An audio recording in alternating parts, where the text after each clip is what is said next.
Boom. We're live. What's up, guys? Let me open up my recorder here before I forget. Facts. How's the audio tonight, guys? I've been working on it. You guys know my audio usually sucks. The big one. But Sucks. from Bradfin Live, I've been trying my darndest to get the audio back to a level that is Boom. respectable. We're live. Oops. Best up, guys? podcast on YouTube. Thank you, Jordan. I appreciate it. Hey, look at Jordan. Appreciate the kind words. I don't know if that's true, but According to the Plotus Awards. oh god, dude. Ooh, good thing I checked. Good thing I checked this, bud. What's up, buddy? I had my webcam mic, which why the hell does a webcam have a mic, selected on Audacity, not this guy. Could that be would've why? sucked. Could that be? Do you always check that? I usually always no, I don't ever have to check it because, usually when I bring this back on, the Shure is always available. For some reason, I don't know. Oh, I wonder if it's when I turn off my computer, because I shut down my computer this weekend when I came to New York. Maybe that messes with settings. All right, That may be it. guys. Q&A tonight. Q&A. Unless we find something that just like blows our hair back that we just want to talk about. Yeah, but right now it's Q&A. And if the episode sucks, We won't post it. Oh man, I wonder how like behind we are. Hold on, I think I minimized it. we're put a on good while away behind. I don't know how to.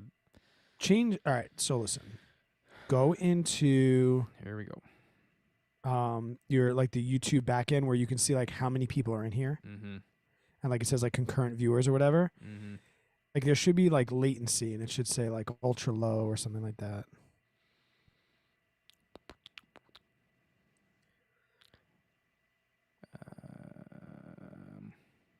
Content live.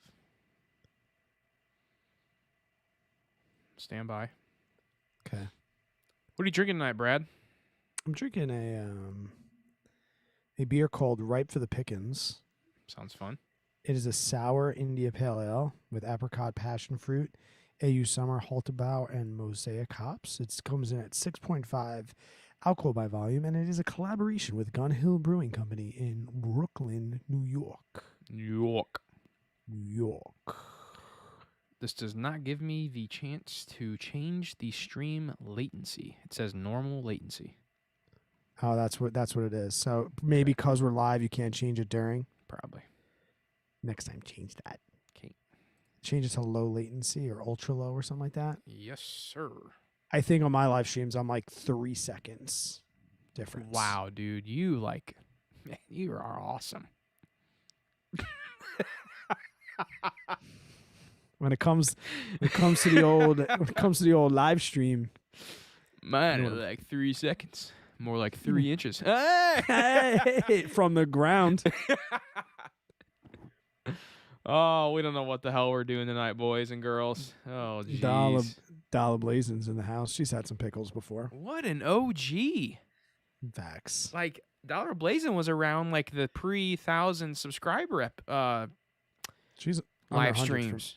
Under 100 for me. Under 100 subs. Oh, that's so awesome. She's stayed over. She's come Yeah, hang out. yep, She that's spent the true. weekend in my house. Well, do you want to hop right into this, or you just want to chit-chat with the chat a little Brought bit? her friend with her. Sour IPA, Sam? Yeah, man, you got to get on my level, bud. Sorry. Ooh, They're sour rare. chicken. They're rare. They're very hard to make. Fortunately for me, I'm best friends with probably the best brewer in the Northeast. Maybe, if not, I wouldn't say the country. He's top 10 in the country. So That's bold. he's top 10 in the country. Damn. Can you guys guess what I'm drinking tonight? Sake bombs.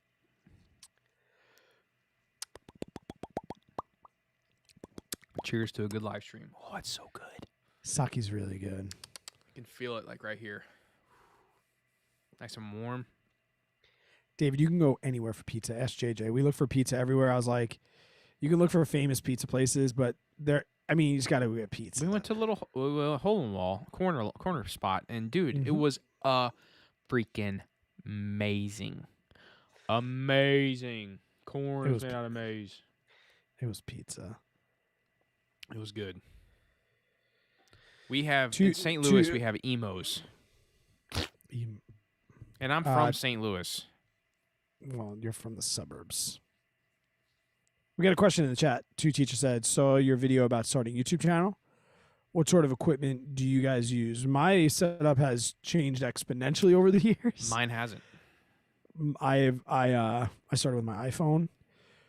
The first thing I bought was a webcam because I don't want to use my iPhone anymore. The second thing I bought was a microphone that I still have around. Actually, this microphone right here. So I still use this all the time. The next thing I bought were lights, which as of 2 days ago, I'd still been using.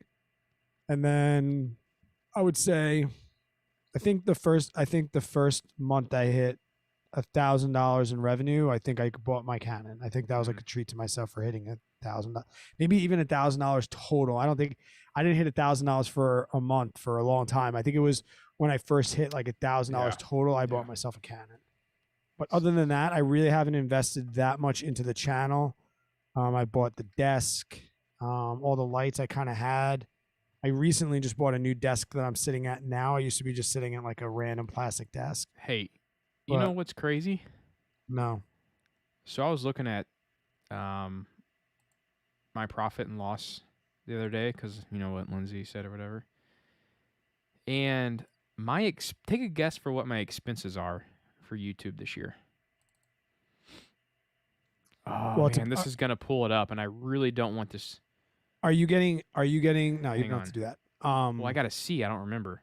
Are you counting like, do you like use your internet and stuff? Like, everything. I count everything. So do you rent your loft to your business? Hang on. Like where you're recording right now?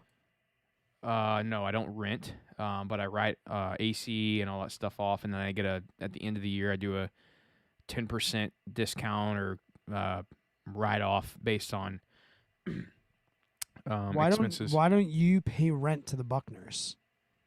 I actually talked to my CPA about that, and I don't remember exactly how he said it, but it was going to be super complicated.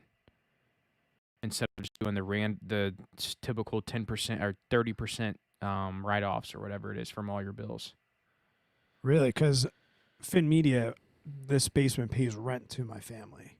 So that's a tax write-off. Yeah. Because it's an expense. Right. All right. And maybe now it's like I can open it from here. Maybe you need like a certain percentage. But I would say, your expenses are under $1,000. For the year? Yeah. I mean, dude, just okay. You're gonna be blown away. Is that too much or too little? Hang on, let me pull it up here. Stand by, chat. Let me know in the chat. What's your guess? Brian said we have to purchase. He gives $100 super chat because he's savage, and he said Did he really? And he said this goes into AMC, and you can't take it out until the stock squeezes. Deal. I'll put an order in. We'll put an order in right now. Stand by. Brian, confirm. Are we allowed to sell call options with it? Can we get a call option for $1,000? For $100? Probably not. Probably nothing. You're gonna be way out of the money. All right, so Brian, if we find a way, like maybe we'll match it or something like that, and we can write call. Is that allowed? Is it? No, we'll just buy $100. What size share right now? You ready for the expenses? He said no options. It has to just be straight $100 in shares. We'll put the order in right now. Yeah, put it in right now. Okay, you guys. Did anybody leave guesses or no? Brett said 5,700. You laughed at my 1,000, so I assume it's like $300. They don't know your laugh. They're coming in now. You think it's what, Brad? More like what? Because of my laugh. I think it's more like $500, $300. Because I know when you're laughing, like I'm way under, and I know when you're the giggle when I'm way over. Because we guess like estimate houses and stuff. Yeah. I'm now when I said 1,000, you were like, what for the year? I thought that to me said that that's like what you've spent your whole life on YouTube, and it's really like 360 this year. I'm gonna let a couple more votes come in. We're getting Recording in 5,700, progress. 12K, 7,000, 4,000. Aaron says 10K. Yep, new computer and all that stuff counts. You But I've didn't had get this a new computer computer no, this I year, didn't. yeah. This And thing you bought- sucks. You bought the micro. Did you get the microphone with your money, or did you spend? Was that Average Money's money? This was YouTube money. Oh, okay. I'm still 350. 350. I want to wait Wait, for does- like maybe a couple more. I think Does this count? Are we talking like when we take our wives out to dinner once a month for a business meeting? just wait. Does that count? It's all YouTube write-offs. Okay, so dinner and stuff starts. Like there's a difference between expenses and how much the business spends. To me, when you say expenses, I'm saying when I'm you say talking expenses, I'm thinking to myself, how much would it cost you to operate your YouTube channel for a year? Oh, no, I don't know what that is. I'd have to go back and figure that up. How much do you spend on YouTube? Yeah. Oh, I'm gonna change my guess. Okay, change it. Oh my gosh. This is why No, hang on. This is why you want a side hustle. 35. I'm gonna go 3,500. 35 hundo. Yeah. Your guys is No one's even close. Is it like 50K? Pretty close. What? I was expecting someone to maybe guess close, but no one is even. Okay, let me add it up here. Can you turn your mic down a hair? I was screaming a little bit, and I was close. It's still. You guys ready for this? Should I be recording this right now? No, Okay. because I'm not recording on my end. Okay. All right. I mean, we can do this later in the episode if you want, but $47,000. So far this year? Yeah. Now I'm trying to think off what the fuck do you write off? Oh, hang on. I should probably subtract. That's including paychecks and paycheck taxes. Let me reduce that. Oh, yeah. You can't take that expense out. Hang on. I just now saw that. So I'll do this. This equals. But now I'm thinking to myself, how much do you pay yourself if you're only at 42 in expenses and you've paid yourself? You haven't paid yourself 42 grand yet this year? I only pay myself $45K for the year. And distributions, though, I count those separate. So I gotta subtract. I gotta subtract $20K. So $26,000 is what I've spent so far. Yikes. That's subtracting paychecks and paycheck taxes. I mean, I'm over that. So, And the but then majority of it, again, YouTube is pretty much a break-even business for me. you know what like- majority of that comes from? Eating out with your wife. Nope. Travel. Because I wrote off Hawaii. You got to make some videos from there or something. I did. I made 2. Actually, I made 3 Videos about Hawaii. that you had to be in Hawaii for? Yep. You did? Yeah, the 90% income and how we're able to travel to Hawaii. Talk to the CPA. It's legit. No, that's legit. Because most people think like, oh, if I travel somewhere and record a video, that's a write-off. But there needs to be a need for you to go to that place. Yep. That's why I did it. Like if you want to do you can go to France but and do a video, you have to go to France to see the Eiffel Tower in the video. You know. Yeah, that was like, I wrote off Colorado. yeah, you should. It's around a Yeah. $7,000 write-off for Hawaii. I probably spent that in Colorado. What? Yeah. In 3 days? Nah.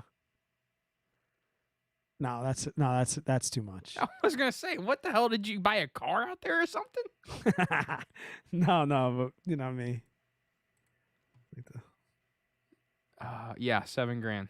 Majority of that was from the flight, and then a couple random dinners. I didn't go haywire on it. buy $100 worth of AMC. When is that thing gonna squeeze there, Brian Hunt? Oh, that's also not including the month of August. Everyone should start a YouTube channel. Yeah. Okay, Everyone. let's do this. I would bring it up on the screen, but it shows our account numbers, so I'm not going to do that. I trust you. I No, trust you. I'm not bringing our portfolio up. No, I mean like you don't have to show your expense. You don't have to show your P&L if you No. want to. I'm talking about Fidelity. I'm making the order right now for AMC. Oh. You know yeah, what? yeah. I'll do this, Brian. Which he already gave us $100, but I'm gonna write the orders now so they'll fulfill tomorrow. I'll do market orders. Whatever we get is going to AMC tonight, courtesy of Brian Hunt. Everyday Family asked, as an unmonetized channel, I wonder if I could set this kind of gig up. What do you mean by that? Like if you could go live? I think you need 100 subscribers to go live. Yeah, I think so. I think you need 100 subscribers to go live. You need 1,000 for a community tab, which is why my live stream channel doesn't have a community tab yet. I wish it was. And then, yeah, you can.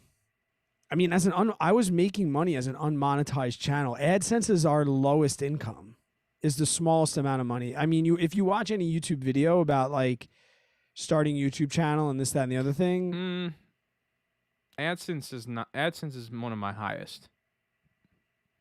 It used to be, not anymore.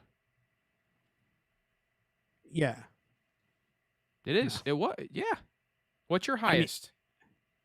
right now Patreon. Yeah, I feel like my ads, not right now. My Patreon's higher, but yeah, AdSense was.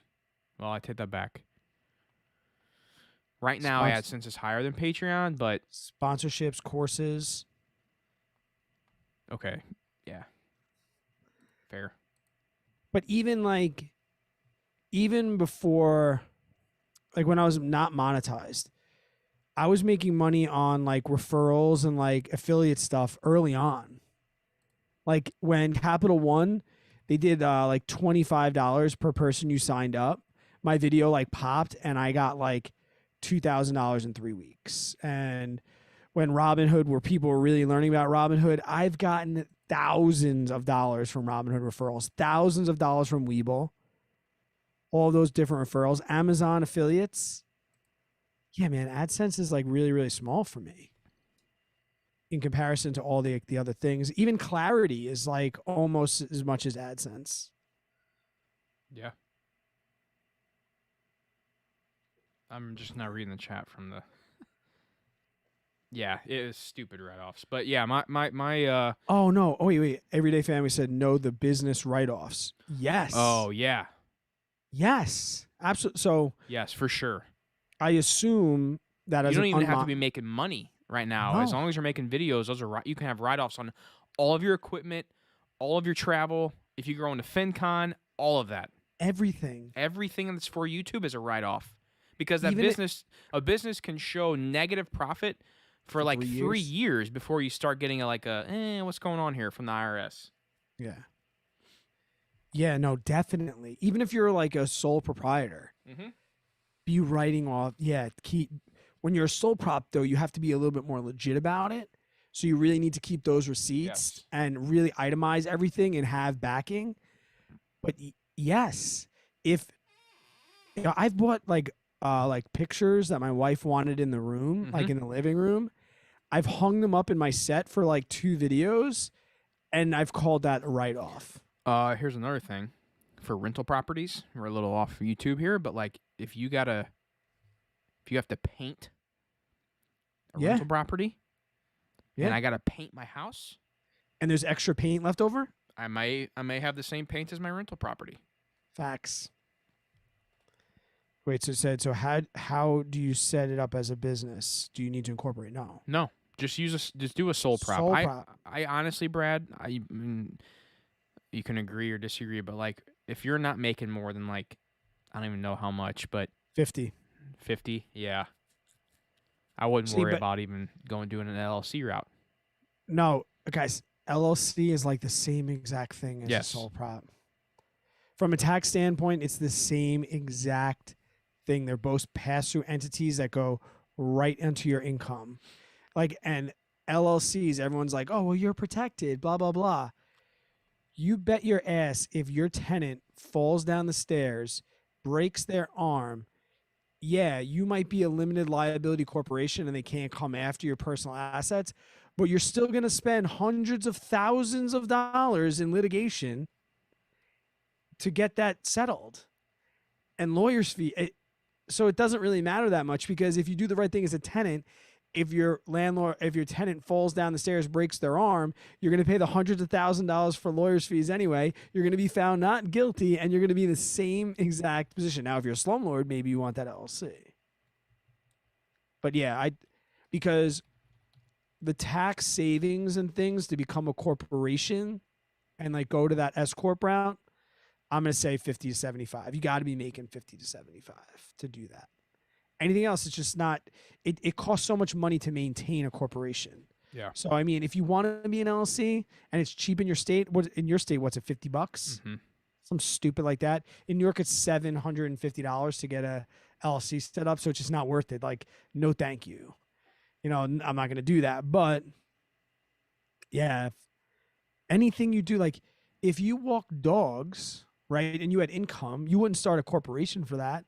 You would just, become a sole prop and you'd file under that way. And it wouldn't matter that much. But the only reason is because, it's almost fun, JJ, to find write-offs, isn't it?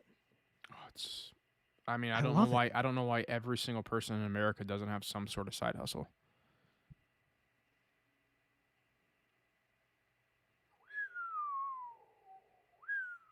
Ryan, I told him the same thing. I know. So many people tell me that.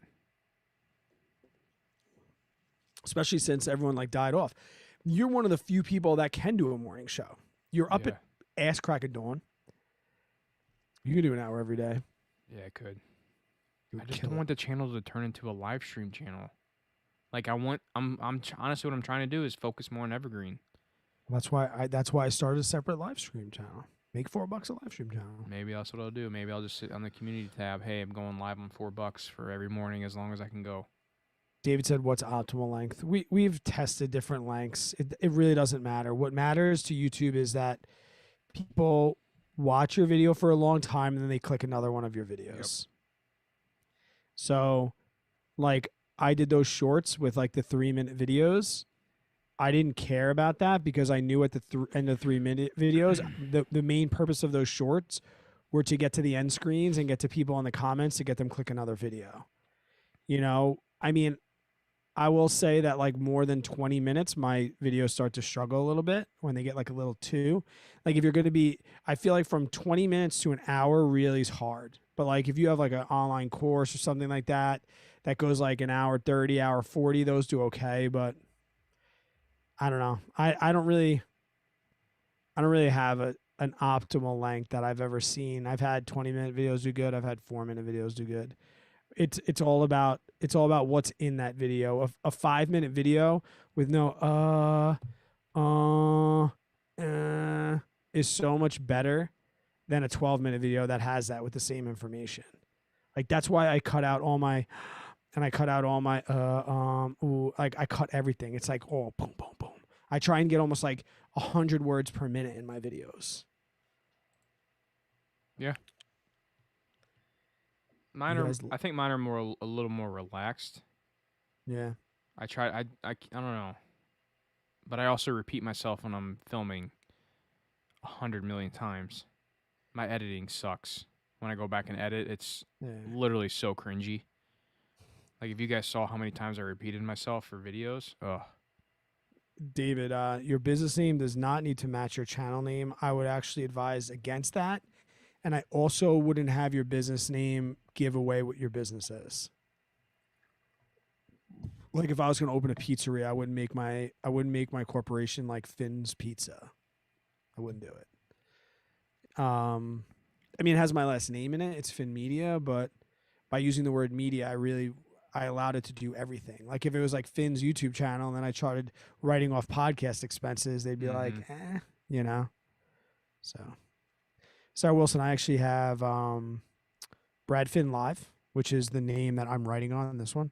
So if you want to click on the 3 dots, hold on, click 3 dots and subscribe. So that's the one I've been going live every Sunday night. And then I have a physics and math YouTube channel as well for like school. That makes me a couple of extra bucks. That's what brings in tutoring and things like that. And then average money, of course. So I got 4 YouTube channels. What's up, bro? 4 channels. Dang, dude. I may start going live on $4. JJ Buckner, I'm trying to turn into like more evergreen. Yeah, that's the way to do it. So how do you make money if you're not monetized? Is that possible? Yeah, through affiliates, selling things. Affiliates. You can get sponsorships before you're monetized. Yep. Yeah, it's so easy. And to be honest, monetization, I feel like when you and I started, it was like harder to. I think everyone thinks it's the 1,000 subscribers that's hard. It's the watch time. Oh, watch time. Yeah. 4,000 hours. It's funny because the video I did today, which is a 10 out of 10, got like 100 hours of watch time in the first hour. But like right now with Brad Finn Live, I get maybe 30 hours a week right now. So like I'm at almost 500 subscribers on that channel. I know that I will hit 1,000 subscribers way before I'm ever monetized. And I think the same thing happened on this channel. And it definitely happened on Brad Finn's channel. So I hit 1,000 subscribers on December 19th, 2018. I'll never forget it. And I wasn't actually monetized until late January of that month. I think my first day of monetization was like the 20th of January, 2019. Yeah, I don't remember mine. Do they contact you, or do you have to cold call to try and get sponsors? Both. Trap Cracker asked me about my Fidelity credit card. Loving it. I've gotten a couple $100 already in my brokerage account. And they automatically transfer it to you. And I put everything on that card. Everything. Everything family said. So I bought Jeep mods, then did a video about them. Could I write them off? Yeah. Absolutely. And I'll give you an example on my buddy's channel. He's tough to watch, but he was a Jeep mod channel, and he said the best. I gotta see which, because he changes his name a lot. Summer. His channel now is Wander to Get Lost, WAND to Get Lost, and he started as a Jeep mod channel, and he did that by writing off stuff. But then it got to the point where when his channel got to like 2,000, 3,000 subscribers, companies were sending him Jeep mods, and he couldn't keep up. Like his Jeep looks like a freaking. He bought like a Sahara, like the cheapest base model Jeep you can get. And the thing is like Rubicon Plus at this point. Oh, wow. So yeah, you can definitely do that. Born Wealthy says, JJ, I'm in Liberty, north of KC, and travel to STL often. Let's kick it. Actually, I will be in the KC area next weekend. For closing. Closing on the property. Closing time. So I will be, I actually have a couple other subscribers that I know are in KC I'm going to try and meet up with. Have a couple cold ones on Thursday, either Thursday night.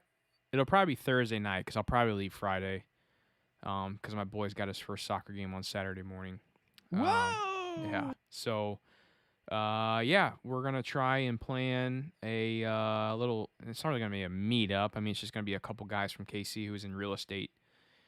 Brad, we lost you, by the way. I don't know if you can hear me or not, but I can stand by. Okay.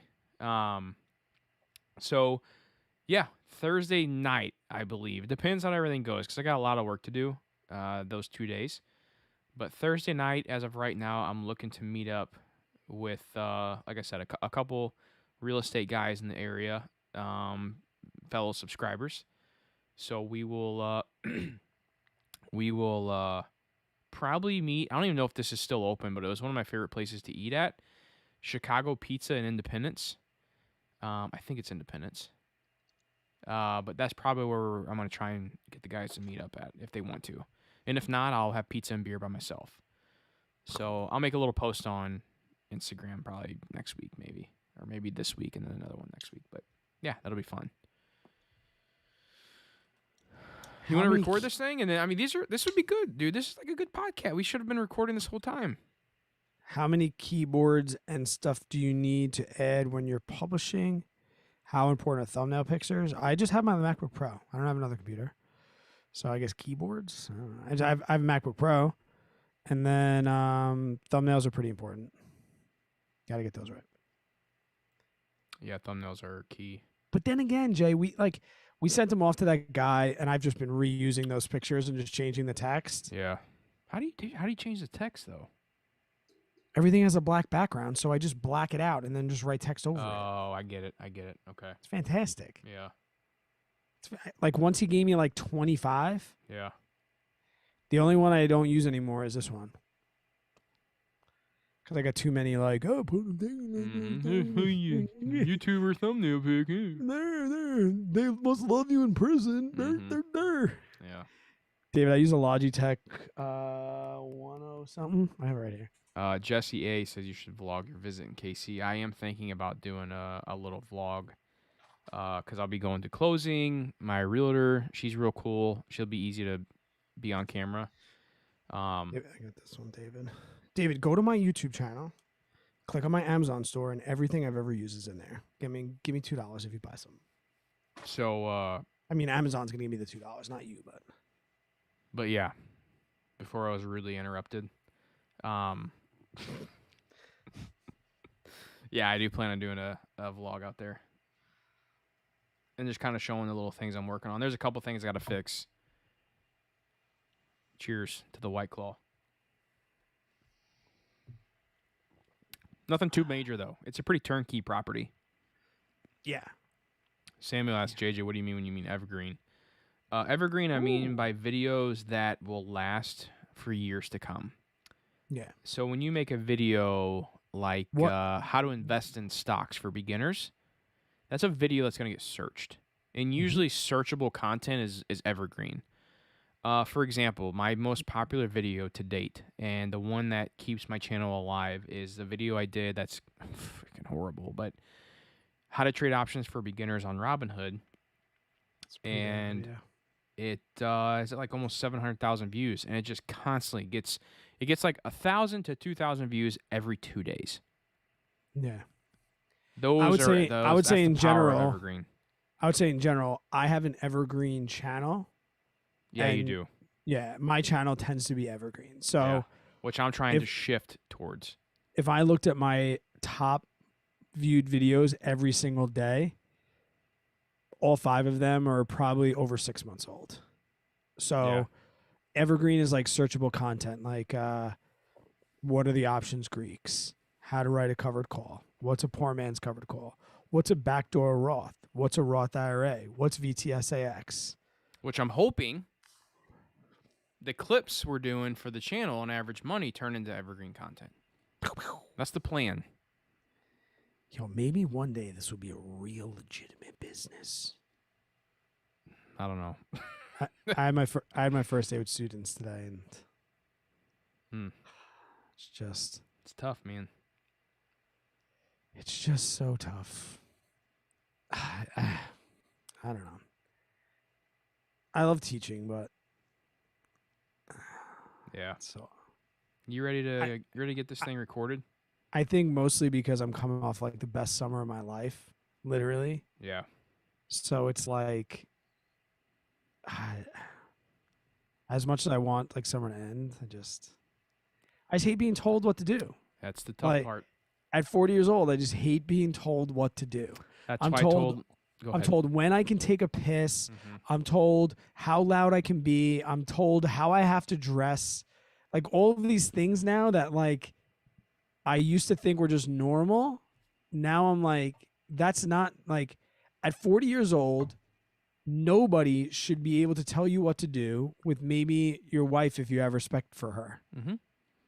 Other than that, like nobody in my life can tell me what to do. they can request. They could, in the words of my cousin Vinny, I strenuously object. They can give that, but my principal walks in the room. He's like, "Hey, I'm gonna need you to cover a class. Go." I have to run. You know. Yeah. The temperature drops below 90. I have to wear pants to work. I have to put on a mask every day. I can only take lunch at a certain time. Like, it's. I remember, dude. I remember looking forward to taking shits. Oh, yeah. That is low. Dude, I sit in there for hours. When I look forward to taking shits, I know I gotta change something. By the way, we've missed out on so much good content already. Thank you, Samuel. Thank you. Like, this whole episode should just be a live stream we just put up, or a podcast episode we just put up. I mean, we can keep this live. Well, you know what? I'll probably just pull clips out of this. I got some. So I for the episode, since I didn't really get a lot of good ones, I have some old ones from the last one I did. That will be good. We can do Ask Me. Let me see how many I got. I'm telling you, I think it was just John. And he was trolling me. Oh, no, I have gotten a few.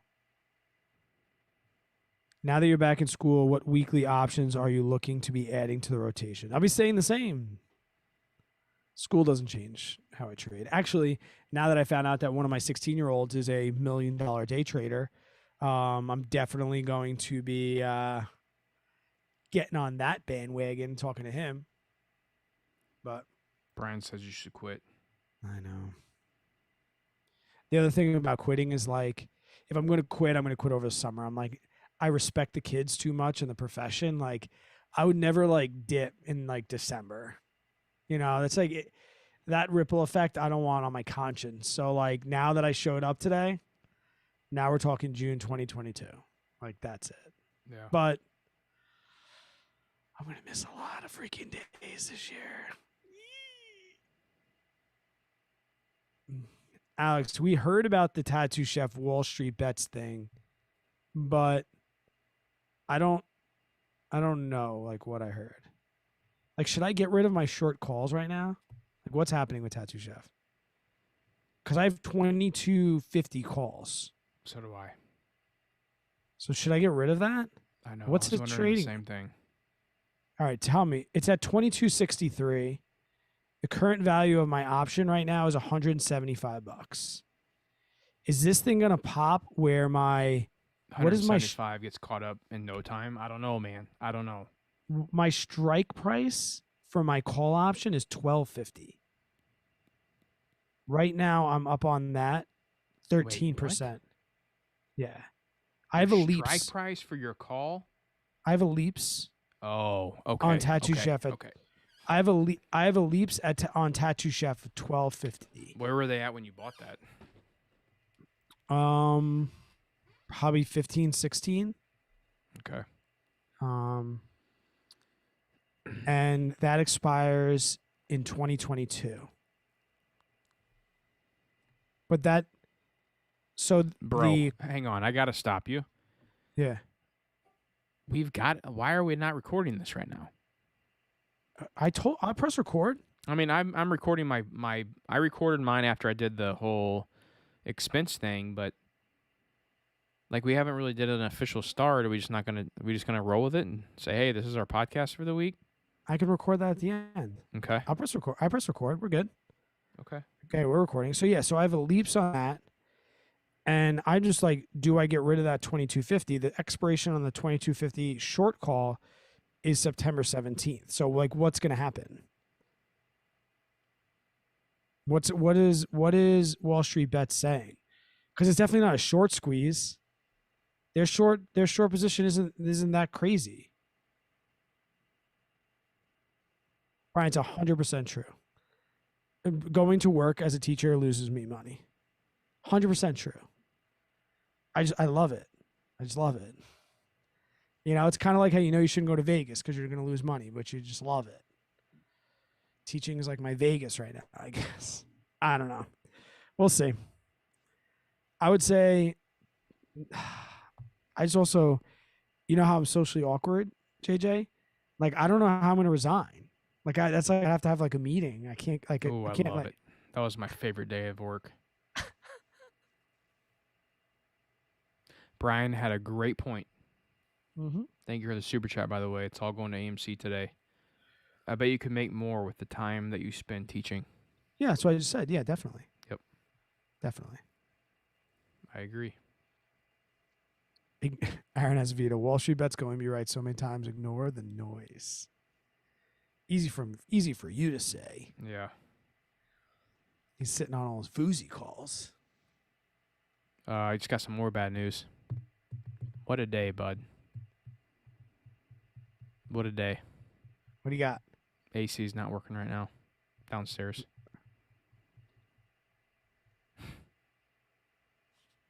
My wife just texted me. Is it turn off or it's blowing out hot air? It's blowing out regular air. Oh, that's easy. You just need either a Freon fix. I just got it serviced. Last call 2 weeks ago. Call those assholes back. I am. Guys, I've had a shitty day today.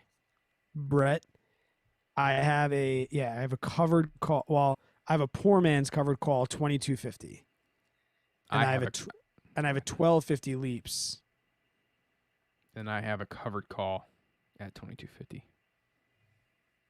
I have 200 shares of Tattooed Chef in my Robinhood portfolio. And I have 100 in Fido. Yeah.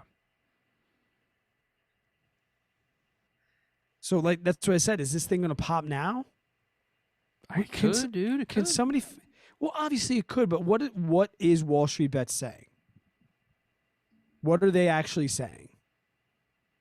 Oh, I don't know. I haven't even looked. You can't... There's not enough short. It's not a short squeeze. So either they're trying to pump and dump Jeremy. Like, what's the deal here? I don't know. What would you sell at? I don't think they can't really be that much bigger haters on it than Everything Money. What would you sell Tattooed Chef at? $50 done. Really? I don't think I would wait that long. Really? So I have an average cost of $19.15 or something like that. Here, let me look it up. Well, then what's your target for them if you wouldn't have them at $50? Are you trying to dump them? No, I don't know what I mean, Tattooed Chef, man, like, I'm not real, like, long-term on them, to be honest. Like, it's more of a fun play for me. I'd probably sell it, like, 35. Did you watch the Everything Money video about it and then what Jeremy said? Not all of it, but I've watched some of it, yeah. Like... I get both views, both viewpoints. Oh, so do I. Yeah, I mean, they're two totally different investors. You got value at Everything Money, and you have growth, Jeremy. I don't understand why Everything Money just doesn't allow people to just invest with their gut or invest to just support something. Like, I think because that guy, like there's a small part of me that goes into Tattoo Chef because I believe in the plant-based movement. Like, do I think they're like a greatest value? Do I think they're going to be the next Tesla? And like, no, like, why is it not okay to invest in a company at $20 that's never been profitable, that's brand new, that came off a SPAC just because you want to support them? I'll tell you why. Because that guy is the typical, like, numbers guy. Like, if numbers don't work, not investing in it. But you gotta look at the experts who are like that as well. Look at Warren Buffett. Look at Charlie Munger. Look at trying to think of who else. If the numbers work, buy the deal. What's that guy's name? Biggest Short. Michael Burry. All those major guys. They're all numbers guys. Rarely do you see a professional investor saying, I have a good gut feeling about this, I'm going to invest in it. It's a numbers game. That's all it is, dude. It's a fundamental value investing numbers play. But here's the thing, though. There's these memes I keep seeing. They're freaking hilarious. With Tattoo Chef? Oh, no. Just like with what's going on right now. Like, you got these, it says like, value investors who've been investing in the market for 20 plus years are getting outperformed by 16-year-olds in their parents' basement.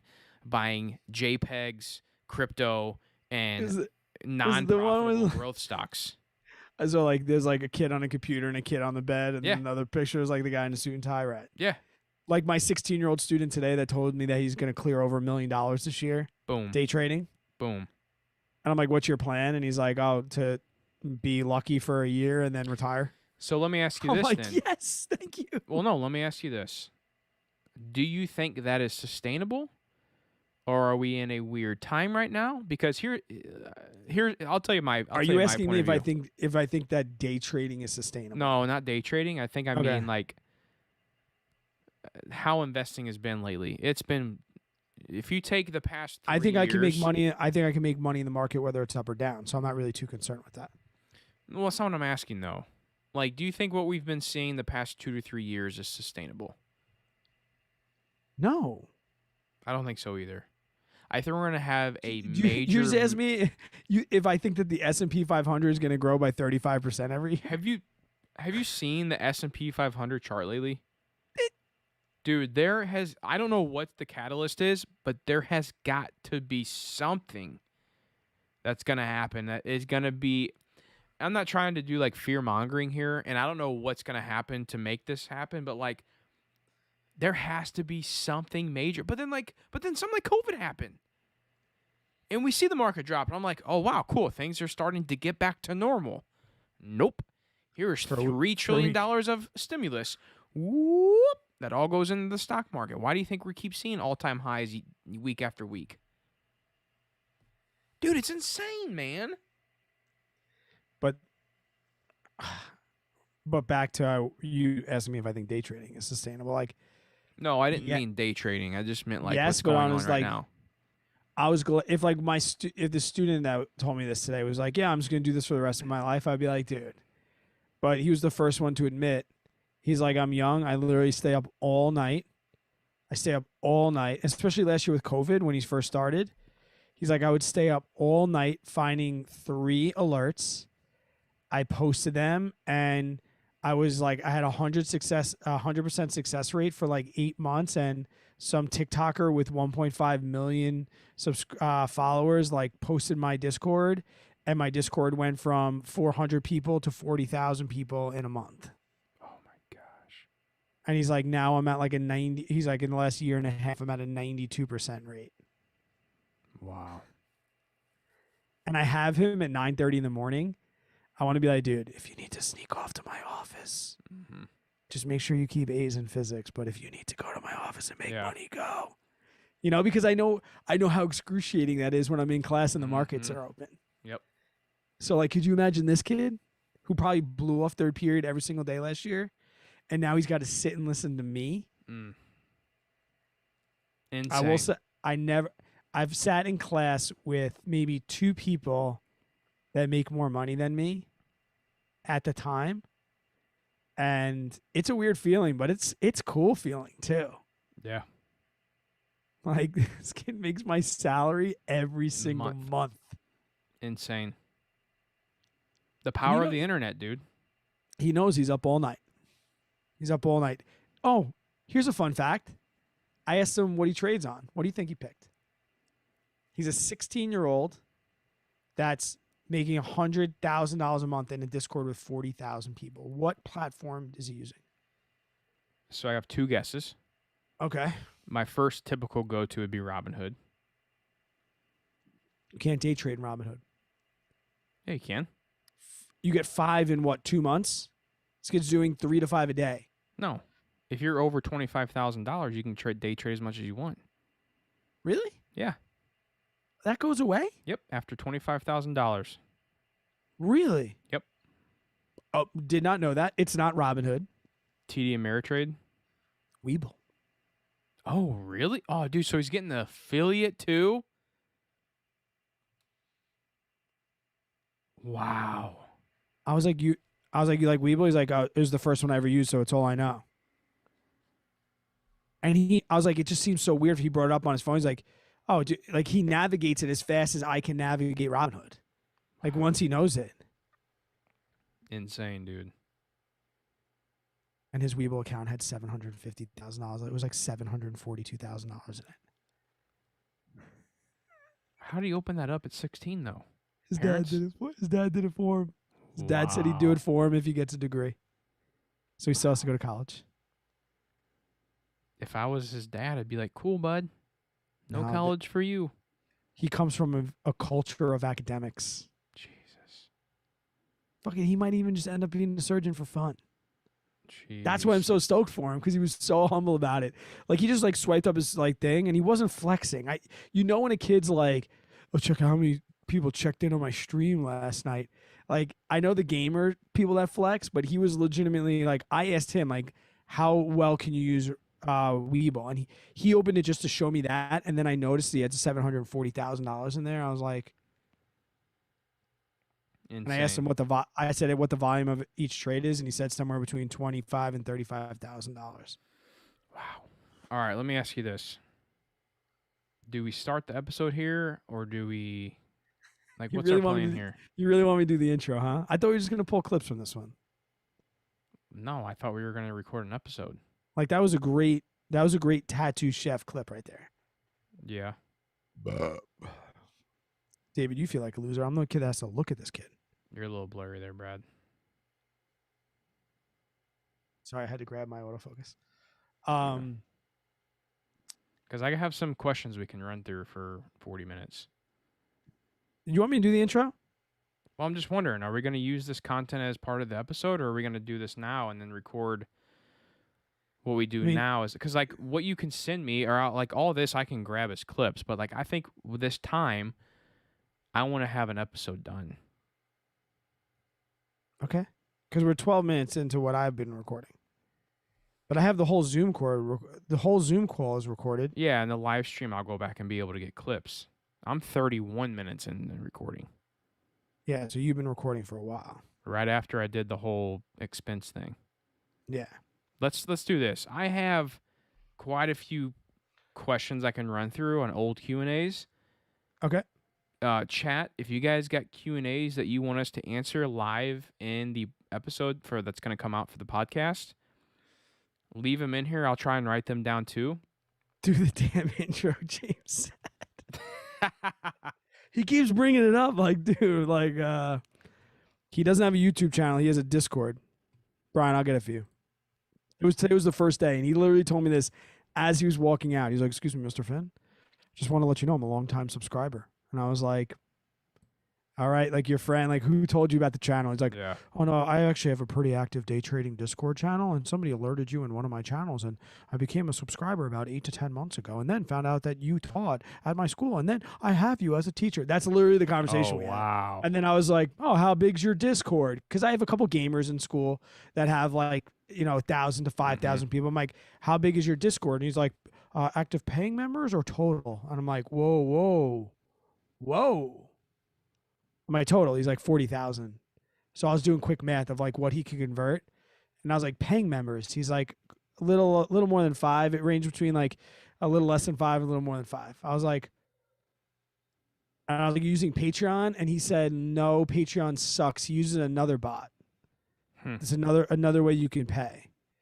He didn't like Patreon. He said it was too hard to like kick people out, which is the same problem you and I have. Like, Yeah.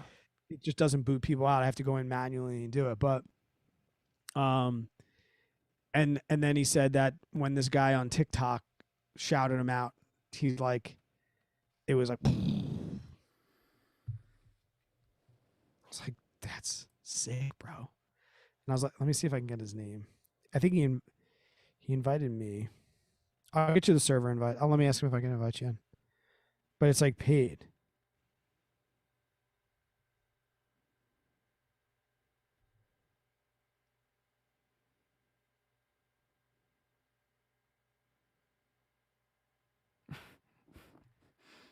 Josh asked about Bosco sticks.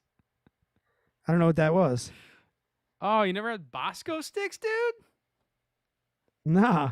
Oh, man. That was like the highlight of school lunch. Bosco sticks with a little marinara sauce? Oh, baby. Yeah, Josh, see, right here he goes.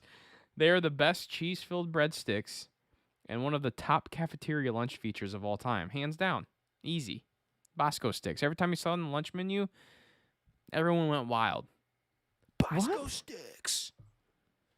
And then you like trade, because like they give you like 1 or 2, so you could like trade people to try and grab like 2 or 3 extra Bosco sticks. Or you got like that. Well, never mind. I'm gonna say that. All right, dude. Let's do this. I'm getting anxious here. I need 1 minute. Oh gosh.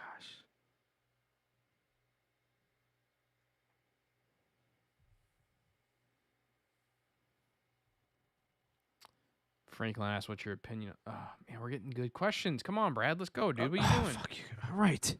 Nobody cares about the Discord right now. I'll do the damn intro. What do you do? What do you know about quarter waters after school? Intro time. Ready? I'm recording new. This is a brand new episode. I'll pull other clips from the live stream that we unlist. What's up, guys? Welcome back to another episode of the Average Money Podcast. In this episode, little Q&A. Been getting questions. Some questions on Instagram, questions in live streams, questions in Discords. And frankly, I mean, if I'm being completely honest, we usually have at least some sort of topic or something that we wanted to discuss. This was kind of like we were both busy. We didn't get a chance to chat today. It was my first day back with students. JJ had some things going on. We didn't really get to have our like pre-episode chat. So we said, hey, man, why don't we get rid of a bunch of questions? We didn't really have any voicemails because we just recorded a bunch of them while you were here in New York. So those episodes, well, you've already heard. This one's going to come out after that one. But if you are new to this podcast and it's your first one, welcome. We have now been podcasting for over 1 year. Can't believe what it's become. And now we can kind of go back and listen to episodes a year ago, which is mind-blowing how much things have changed in our lives. My name is Brad Finn. Been here since day one with my good buddy, JJ Buckner. JJ, how are we doing tonight, pal? I'm cracking up at one of the live chats right now, to be honest. Oh, really? My brother's in the live chat, so it's going to get a little interesting.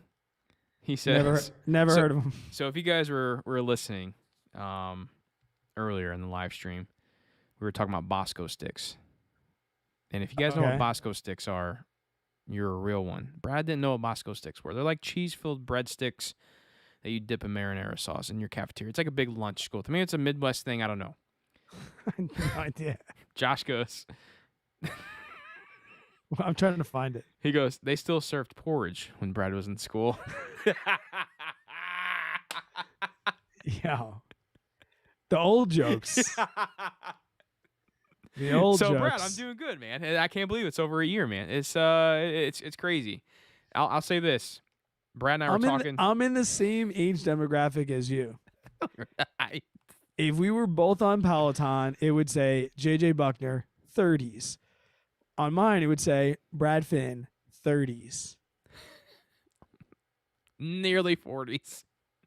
If we did a marathon, we would maybe be in the same age group. Oh, man, the porridge thing was cracking me up. What was I going to say here? We've been over a year. Oh, yeah. We were talking today. We would love. So, guys, I just got back from New York from New York on our trip. Can you turn on your volume just a hair? Can I what? Can you turn on your audio a hair? Turn it down? Yeah, just a hair. Well, there's no turning it down. It's just I have to. On the record. My that's a totally separate ordeal from what you're. Oh, maybe hearing. it's just in Zoom. Okay, then go back. Yeah, it's right. It's good right now. All right, then pull it back close. Sorry. Okay, go. Okay. You were just in New York. Yeah. So we were just in New York, and we had the wives episode happen, which this is probably coming out after that. But Brad and I have been thinking, we've been talking, and Brad, I know you agree with me. The audience probably doesn't know because they don't really see it. They may be able to hear the difference. I don't know, but dude, in-person podcast, 100 times better than what we're doing right now on Zoom. Oh God. Not to say I don't love this, but I could never do a Zoom call ever again, and that would be okay. We'd probably still live. Oh, we would go live. I love sure. live stream, but like, yeah, man, I feel like people are gonna be like, they talk about this every time. We know what they're gonna say, but even just body language. I Mhm. mean, everything. Like, it's so much better being in the same room with somebody. Our And yeah, our goal, I think, for the podcast, like our number one goal right now, is to be able to afford a trip once a month, back and forth. So I go to New York once a month. Brad comes to good old BFE once. It'd be every other month. So like, for example, like let's say I was there in August, Brad would come down to BFE in September. So then that way I go back to New York in October, vice versa. So I don't know. It's a goal of ours. We'll see if we'll be able to make it happen, or maybe we just have a meeting point in Colorado. just I know. I think we talked about that. We Like did. getting I Or like think an getting Airbnb or something, man. That'd be no, sick. like even getting a small commercial space that's like $500 a month in rent, Mhm. and we just build a studio in there, and every once in a while we just travel to a place and just record there. That'd be awesome. Hashtag goals, baby. So yeah, we got some Q&A questions again. Like Brad said, you know, with me just coming back from New York, we did get a lot of episodes filmed. I've had one horrible day, from personal home problems to rental problems to YouTube problems to you name it, it happened today. We're gonna rename this podcast. How bad was JJ's day today? Most likely. You're on a run. I'm telling you, man, stuff's not going too well right now, man. It's not the greatest. But yeah, so I'm empty. get you another brewski. We're good. I'm good. Go. Okay. But what I want to do is I have some Q&As from, or I guess some questions rather, from my Instagram. We're going to need some help from the live stream chat. For those of you that are watching, we're going to pull some of your questions. We'll read them on the podcast, and they'll be out whenever the episode goes live. And we've actually answered a couple questions before we remembered to press record that we might have to come back and loop back into this episode. Put my editing skills to the test. Say that again? We were talking before. We answered a couple good questions before we actually like did the intro and stuff. Yeah. That I might have to pull and rearrange, and That's up to you, bruh. you know, I got that time to just edit. Yeah. Now that you're working and all. You're a working man. Good old Mr. Finn had my sign. It's so funny. I stand in front like with the like the airport sign that says like Mr. Finn Physics with like an arrow into my classroom. And I just stand there, and somebody always says like, "Are you the limousine driver?" Or like, or no, they're like, "Are you the Uber driver?" And I'm always like, "No, but I'll take you anywhere you want to go." And they just look at me like, don't know if that was creepy, or inspirational, or what. And they just walk right in my classroom. Oh, no. Especially like with a mask on, like I'm literally just sitting there like a statue. That I always creeped me want to do out. that. Like one year, I want to do it where like I actually am a statue. Like they ask me questions and I just stand there. Get like the face paint, the guys you see on like the side of the street who act like they're just like a statue. Like, excuse me, do you know where E95 is? And I just go.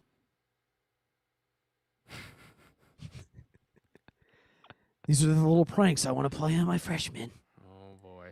Come here, freshman. Josh, guess what? I was a freshman in 1995, bro. Wow, Josh was 1 year old then. 1995. I've been doing school since before you knew how to breathe. Josh was literally 1 year old. Jeez almighty. He was born in 94. Franklin said best markets going into 2020: marijuana, renewables, streaming, and subscription businesses. If I was choosing one of those, I'm going to go. I don't want one of those. I still think it's going to be retail. I still think retail is going to blow up in 2022. Can I tell you? As long as the president of our United States of America continues to give unemployment that's higher paying than the jobs they were working, and sending us money and child cares and things like that, and people have disposable incomes and don't care about paying off debt, like people are just going to keep on spending money. My answer is semiconductors, chips, Intel, AMD, NVIDIA. There's a chip shortage, right? That's why car prices are going up. And so my video is coming out tomorrow. Intel is one of the stocks I'm talking about. I did a lot of research today, and they are working on bringing foundries to stateside, United States, to getting out of Taiwan and whatnot. And they have a contract with the U.S. Department of Defense on working on bringing that over. If they get that done, 2022, maybe 2023, could be a big year for the chip stocks. So then you love my put options. Bro, I started the Intel put options. No, you didn't. My ass, Brad. Who was the first? Let me ask you this. In the Fidelity account, who was the first one to make a cash secured put on Intel? Who? Name it. You did before I did? Brad, don't play dumb here, bud. In one of the other episodes in the live stream, I was like, you stole my Intel. No, position. you said I stole your AMC. Nope. I mean, I said Intel. Put. No, you said AMC. Do we want to bring up the records real quick? You said Do we want to AMC. bring up the records real quick? Because I remember you texted me saying, oh, Intel, that was a good one, man. I was like, yeah, thanks, bud. Monday, like at 8:30 Eastern, boom, cash secured put on Intel, and I was getting ready to do it. I'm like, oh, wow, okay, I'm not going to do that because I don't want to have 10K in Intel right now to, be 35% of our account. That was AMC. That wasn't. It was Intel. 100%, 110% guaranteed that was Intel. Because AMC was another one that you stole from me as well. You 110% everything. So there's no credibility by the 110%. I'll pull it up right now. I will pull it up on the Fidelity account. Intel and AMC were both my moves first, and then you took them. And now I don't want to do them because I don't want to be too over leveraged in Intel or AMC. Because I have 2 puts on them. You're right, but I started Intel, and I remember you text me like, "Oh, that was a good move on Intel." Next Monday, Brad, boom, cash secured put on Intel. I was like, "What the hell, dude? That was mine, bro. Don't play dumb. No, it is. Don't play dumb. No, I admitted to taking your AMC. Don't play dumb. Really? Intel was the main one. AMC I don't even care about because I want to own Intel for the long term. I thought I got put onto Intel from Everything Money. Oh, Brad's getting put on it. He's getting put on one right now. Like when we argue, but this one I am 150%. I'm 1,000% for sure. I would bet any dollar that you knew. I'm not saying you're wrong. I'm just saying I have no recollection of that. You're lying. You are straight lying. You know I'd be drinking in the evenings. Well, like, liar. Hold on. Liar. No, like, no. I'm not saying that you didn't do it first. All I'm saying is that I don't remember that. So I have it open. I'm gonna look right now. Am I wasting my time looking it up right now? Yes, you are. Oh goodness. Intel So when did was you, my go-to. When did you do it? I think my first one was the beginning of August. Maybe the last week of July. Stand by. And then that following week was when you made your first position. Hold on. No, I want to look. Filters, 90 days. I'm gonna feel like a dick, aren't I? Oh, trust me, dude. I remember you texting me being like, "Oh, Intel was good." I'll go back and look at my texts. I had an August 6th. So on August 2nd, I wrote a cash secured put. I'm looking at my Discord right now. So a month ago exactly, I did Intel. Your first move was probably like, I bet August 10th, maybe later. Oh, you did. Told August 2nd. Or was that mine? Don't act like you don't know. August 2nd. It's in my Discord. I said I wrote a cash secured put on Intel. Let me tell you this. Don't even tell me the strike price. I'll tell you right now. Hang on. I'd close it. I'll tell you the strike price. It's mine. No, you're right, because I see the 2 more after it. My bad. 53 strike price, $29.31, $29.31 premium. What, did that expire worthless? Yeah. Because I wrote mine on 8/6. Yeah, because you saw mine in the you look at the account every day. Dude, 8/6. And you know you didn't make it. 8.6 and 8.9. I sold mine. Okay. I had no idea. Dude, we've talked about this already. We talked about man. Intel already. I'm Anyways, shot, dude. I'm shot, man. Let's I'm move on. shot. Let's move on to another question, because this is a good one. This is one of my favorite ones out on tonight's episode. Would you rather get $50,000 a month in rental cash flow, or $40,000 a month? Or I'm sorry. Let me back that up. Excuse me. Would you rather get $50,000 a year in rental cash flow, or $40,000 a year in dividends? Why? Wait, say that again, please. Would you rather get $50,000 a year in rental cash flow, or $40,000 a year in dividends? Why? $40,000 in dividends, less work. Same. Yeah. If All I right. could, So what if would the I could threshold pick have to and be? So what would the threshold have to be? What would the difference have to be? When would the dividend income not be worth it, and you'd take the $50K real estate? See, probably 70, No. 65, 70,000. No. He said, didn't he say 50 real estate versus dividends? 50,000 in real estate per year versus 40,000 in dividends per All year. right. So how low would the dividends have to go Oh, before you okay. opted for the 50? 30, 35. I mean, it's pretty close, because here's my thing. Making $50K a year, if I can set it up pretty passively like I have my investments right now, like, it's really not too much of a difference. I will say there's a little bit more stress that comes with that, but an extra $10,000 a year, that's a lot of money. Yeah. So I'd go down maybe 5. I'll go down 10 more thousand. If I got down to no, I take that back. If I got down to 35K, I would rather have the 50K in real estate, hands down. And we're not assuming like, oh, well, you get your appreciation, you get your, your debt payoff. We're just talking about strictly Right. 50K a year in real estate versus 40K in dividends. If I went down to 35K, I'd probably go with 50K in real estate and just deal with whatever came up with it. I was going to say half, like 25. Oh, really? Also, too, like the tax guy and the tax efficiency guy in me, like I can make $50,000. Like if it was straight 25 and 50, like you can make there's 50K go a lot longer in real estate than you can dividends.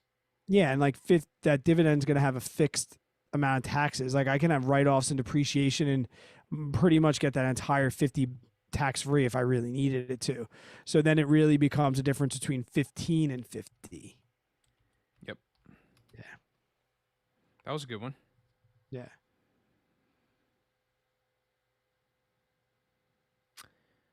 What industry is the most interesting to you when it comes to investing?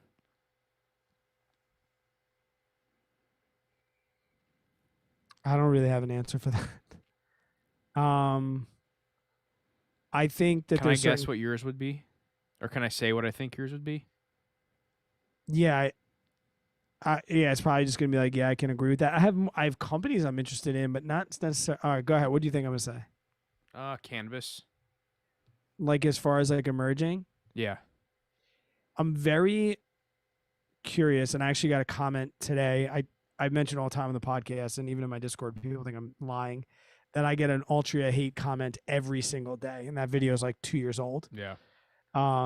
People are still watching it. Thank you so much for the AdSense.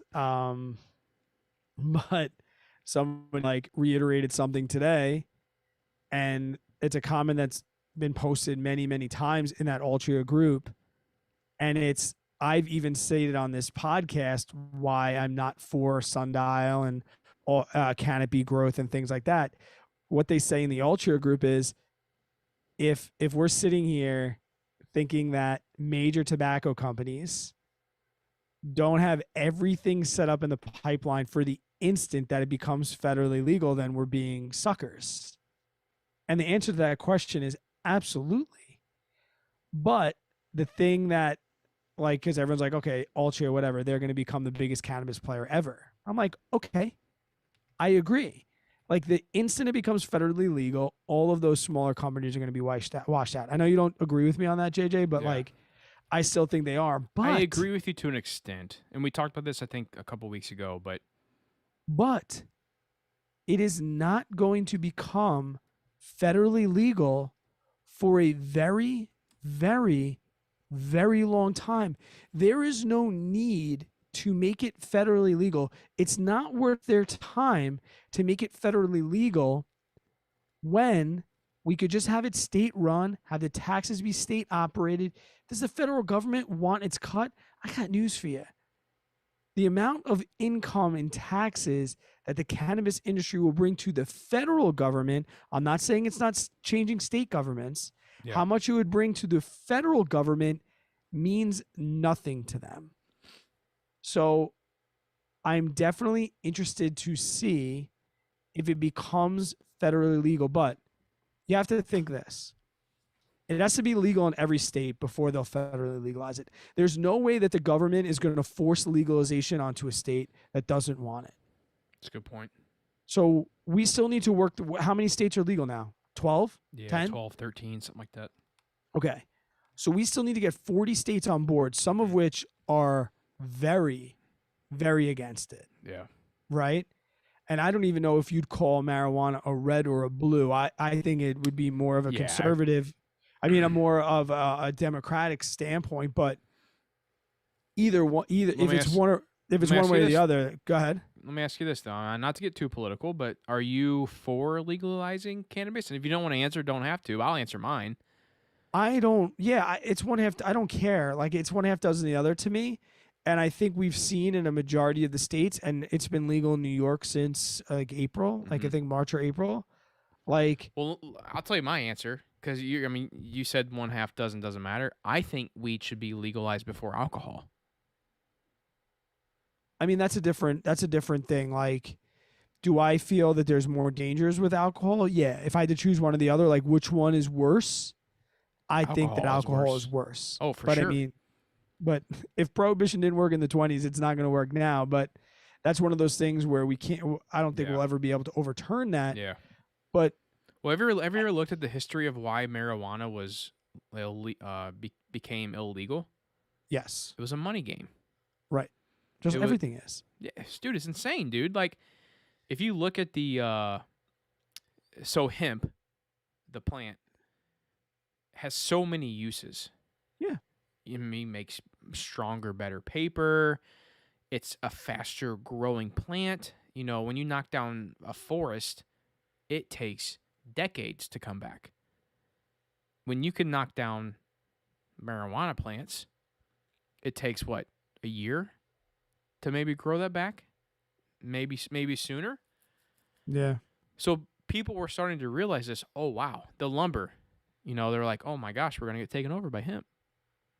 And then, they're going to make hemp paper, hemp products, hemp lotion, everything.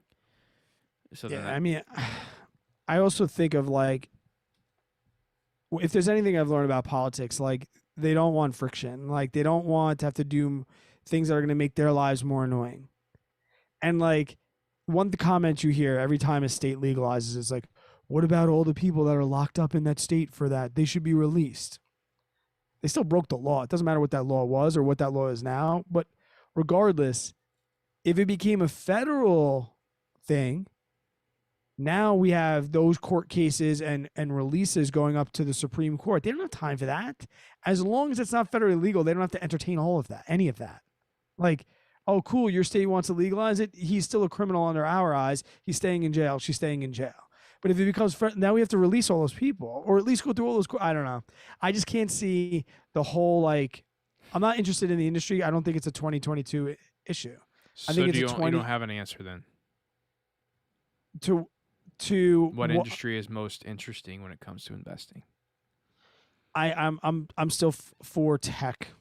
Okay. And no, that's good. That's a good answer. Like I'm curious to see what. I'm really curious to see what Amazon can do as a company, regardless of or Tesla. Yeah. What'd I say? No, you said Amazon. I'm just saying or Tesla because of all the different routes they have going for them right now. Yeah, and I meant to say Tesla, but yeah, even though they're like severely overvalued, I think your brother did he say? Hang on. I want to answer this for these clips. Okay, go. So, my most interesting industry in, when it comes to investing right now is space. Now, I don't invest in anything space related right now. I think it's a little too early for me to do that. Because the whole big thing right now when it comes to space is space exploration. With what Yes. we're seeing with like Jeff Bezos and Virgin Galactic, like they're focusing on kind of like a touristy aspect. I'm more thinking of, and I may not see this in my lifetime and may not have the opportunity to invest into it, I'll tell you. but I'm Go. more thinking of like manufacturing in space, like where the space station's at right now, like hovering or orbiting around Earth. I think in maybe 100 years, 150 years, we're going to see manufacturing plants up in space. I think we'll see the Amazon warehouses up in space, and then wherever you're at in orbit, boom, you shoot the product down to Africa. Boom, you shoot the product down to Germany. Boom, you shot the product down to wherever because it takes a day to orbit. I think that's gonna.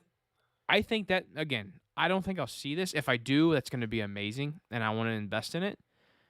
And there are companies working on it right now, but it's so far away. The technology is so far away. Do you think there's a living person on Earth right now that's going to walk on Mars?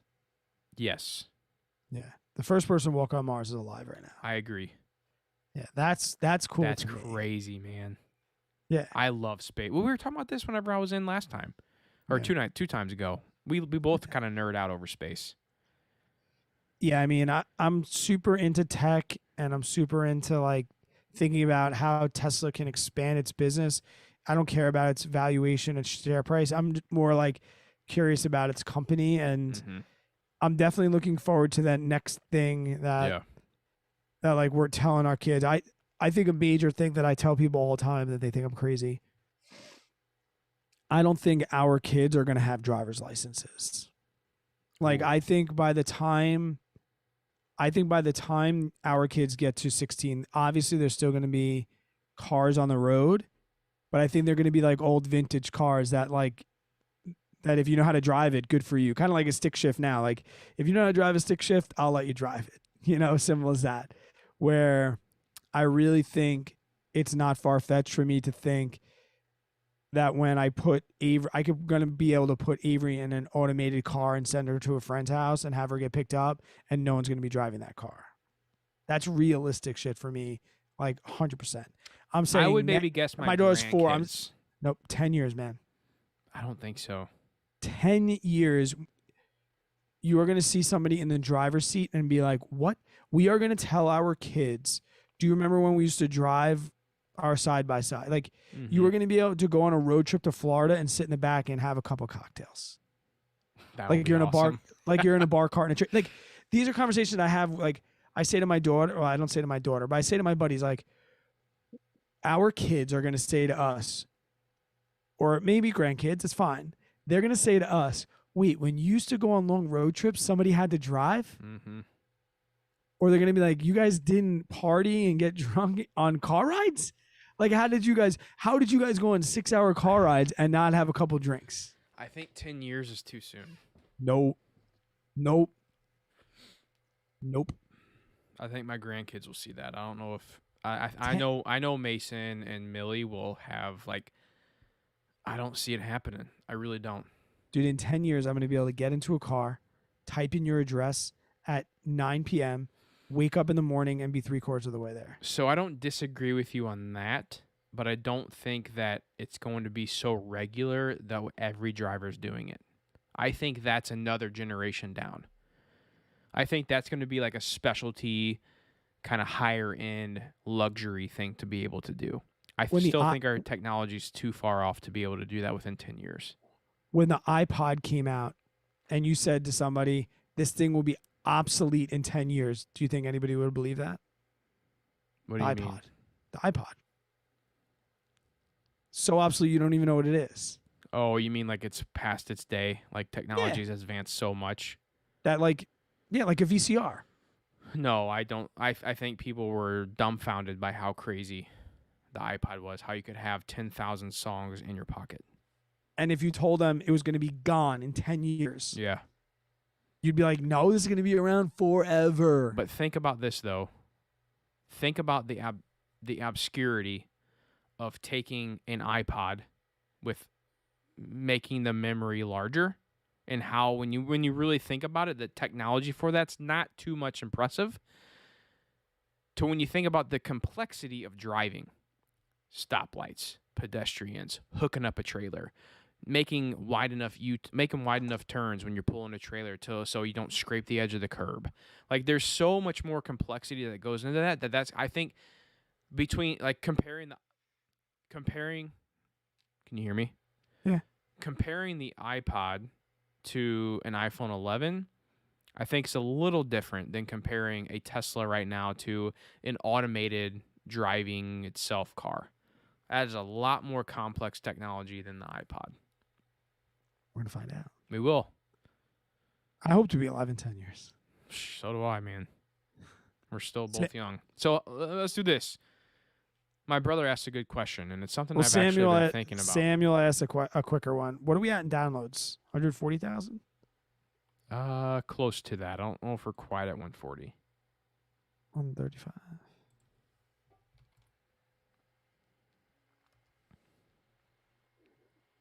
I'm looking right now.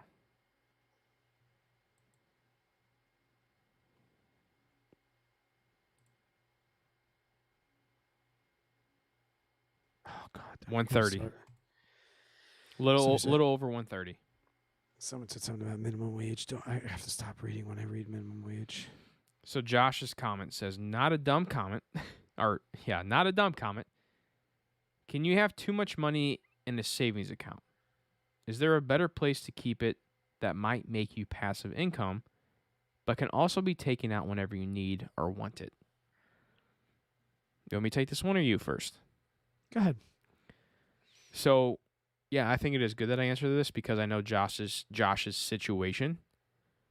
So Josh has a good chunk of money in savings because he's renting right now, newly married, and him and his wife are wanting to purchase their first home. And I'm going to guess they'll probably be in their first home within the next 2 years. That's my guess. So to answer Josh's question based on because I know his situation, I'm going to tell him that see, this is tough because when it comes to like your mortgage, you're like, oh, well, how much do you just save up to where you need like 20-25% and then stop?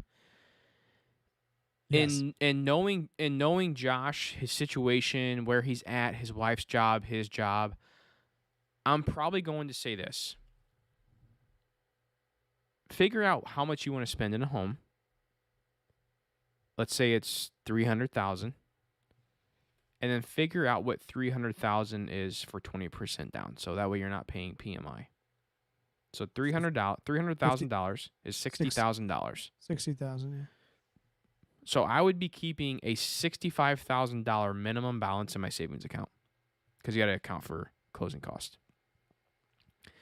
$65,000 is what I'd keep in my savings account. Every single penny that I get in my savings account or checking account that's over the $65,000, I'm investing. And what I'm investing in is either going to be real estate, index funds, or stocks. I have to agree. Like we've talked about investing money Yep. for down payments on even houses, and I said if you plan on buying a house within 5 years, keep it liquid in cash. Yep. Now let's say we don't know if he's trying to buy a house, and we're just saying like the regular little person. 3 to 6 months of expenses. Yeah, like we talked about that in an episode. Maybe I don't even know if it came out yet, but just figuring out when it rains it pours. Like what's the worst day that you can see financially? That's all I keep in the bank. I invest everything else. Good question. We got a bunch of questions in the chat. Name them off. Go. Speaking of real estate, can you get out of PMI through a refi? Our house appraises above 40% of what we paid for it 2 years ago. We are currently paying off all debt, and losing the PMI would be fantastic. I hate PMI. It's the worst. from my experience, it depends on your mortgage. In a lot of cases, well, in some cases, once you achieve 20% or 25% equity in the house, it goes away automatically.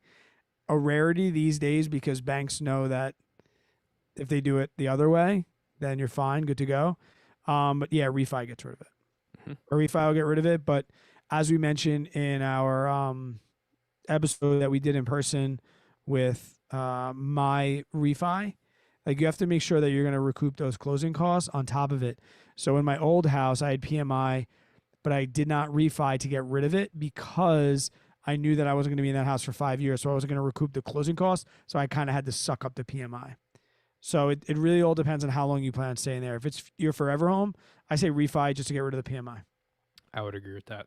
Yeah. But if you're going to be leaving in a year or two, you'd have to figure out what the cost difference is going to be, but it may not be worth refining if the cost savings isn't there. Yeah. What company would or do you invest in every week, no matter what? Mine, Turning Point Brands, Pepsi, and St. Joe. The only regular investments Pepsi I and make. what? St. Joe. St. Joe? I don't know what that is. Oh, they're saying St. Joe. I thought that's what you were saying. No, that he's saying his are okay. Turning Point, Pepsi, and St. Joe. Yeah, I don't know what St. Joe is either. Mine, the only thing I invest in weekly, no matter what, is VTI. I don't invest every week. I don't invest weekly in anything. So like my dollar cost averaging is only in VTI. Weekly is pretty much my options maintenance, like my poor man's Carnival and things like that. That's really all I do weekly. Yeah, I would probably say more of my weekly stuff is options as well. Because like right now with me doing a rental property, I haven't invested anything in 2 to 3 weeks, maybe 3 to 4 weeks. I haven't bought anything. It's because all my money's going to my down payment on my rental property right now. Yeah, buddy. And I've actually had to pull out $11,000 from Fidelity. So yeah. If Evan, if you're still in here, hang on. If I had to answer that, yeah, it's just tough. What's your favorite stock right now? Right now it's Google, but it keeps going higher. Every time I look at it, it's higher. I'm like, gosh, dang it! I bought one share at $1,500 last year, and I should have bought 20 of them. Correct. Evan made a point, and I want to make my rebuttal because people say this all the time when in this cannabis argument I have with people. He said, I'm talking about how if a big company doesn't have all these, and that's why I don't think that all these like smaller ones are going to be here. He said, but Brad, they don't because they don't because that would be illegal. They aren't perfect growing weed illegally right now. Listen, I don't think the CEO of Altria is going to go out on the farm and start growing perfect marijuana. What I do think is that they have enough money to hire the best grower, stoner, YouTuber that's ever walked the face of the earth and give them a salary that they deserve. Hey, do you want to live up in the Emerald Triangle in Northern California and grow weed for secret for the rest of your life? Or how about I just offer you $1 million a year and you oversee my entire grow operation? Tell me how you do it. That's what's going to happen. Just like I don't think that the CEO is mixing up nutrients to pour on the stuff. But if you don't think that they're going to hire the best chemists in the world and say, here's a cannabis plant. I heard it grows just like a tomato. Can you make it grow better? Like, can you make me some phosphorus, please? They're going to hire people. They don't need to be growing weed. Hell, I can probably go up to I could probably walk through the halls of my high school and find somebody to grow weed for me if I needed it to. But I just needed to fund the operation? Come on, man. Of course they're not growing it now. They're not dumb. They buy it from their friends like everybody else. So Brian had a good question. I love them. Let's go. Do you think the stock market will have a correction or a crash within the next year? I hate those questions. They're tough because we can't tell the future. I don't think so. Like I mentioned before, while our president, our great president of the United States of America, depending on what your opinion is, while he continues to not give anybody the initiative to go back to work, until he keeps giving people unemployment not to work, until he keeps giving people stimulus and refunds and credits, and just keeps pumping money to there's no reason for it to correct. Like, what can happen? We're virtually on the verge of a world war, yet the stock market still flies high. We had one of the most controversial elections in United States history. The market continues to fly. We're in a global pandemic. The market continues to fly. I just go by like statistical analysis, and like more things point to why the hell would it slow down? Go. 2 points here. Okay. Do you agree with me or disagree? I agree with you. I Okay. do. I agree with you. But 2 points for here for this is the first one being, God forbid, a major terrorist attack on American soil, I think would crash the stock market, just like it did in 9/11. Would it have a quick rebound? Probably. What was the big hit in 9/11? It wasn't that bad. I mean, it was. It was exacerbated by 2008. Let's look back. Let's go back to, like, if you don't look at the S&P chart from 2011 and beyond. Look at it from like 2012 and back. It was a decent drop. It was. Terrorist attack on American soil would definitely, I think, have maybe not a crash. It'd be a quick correction, I think. What was my second point? I don't know. Gilly's getting out of here tonight, Gilly. Crap. It was good, too. It was so good. Oh, second point. For clips. Second point. You're getting good at that. Good for you. You know how to like transition in. Yeah. All right, here we go. Second point. Shit, I just lost it. Hang on. Oh. Second point would be, I don't think we're going to see a crash per se. And I've been saying this on YouTube for like a year. I personally don't think we're going to see a crash happen in the next year, in the next 2, in the next 5 years. I think what we're going to see is a 2000 to 2004. Or, yeah. You think it's going to be sector-based? No, I think it's going to just be a gradual downtrend for 3 to 4 years of a bearish market. Because what we're seeing right now is all of this money being pumped. Boom, boom, boom. Money in, stock going up, money in, stock going up. But at some point, this money coming in has to stop. And what happens when the money coming in stops? The demand goes down, so the supply goes up. So then we're going to start seeing a little boom, boom, boom, boom. It'll be really gradual. Maybe the first year, half the people won't even notice it. But then the next year, they're like, well, what the heck? My investments are, what? Third year, people's 401ks. Well, what the hell? 2 years ago, my 401k, now we're down 20%, 10%. Third year, boom, what's that? Another 5% I'm down this year? I think we're going to see a gradual bearish market. I don't think we'll see a major crash.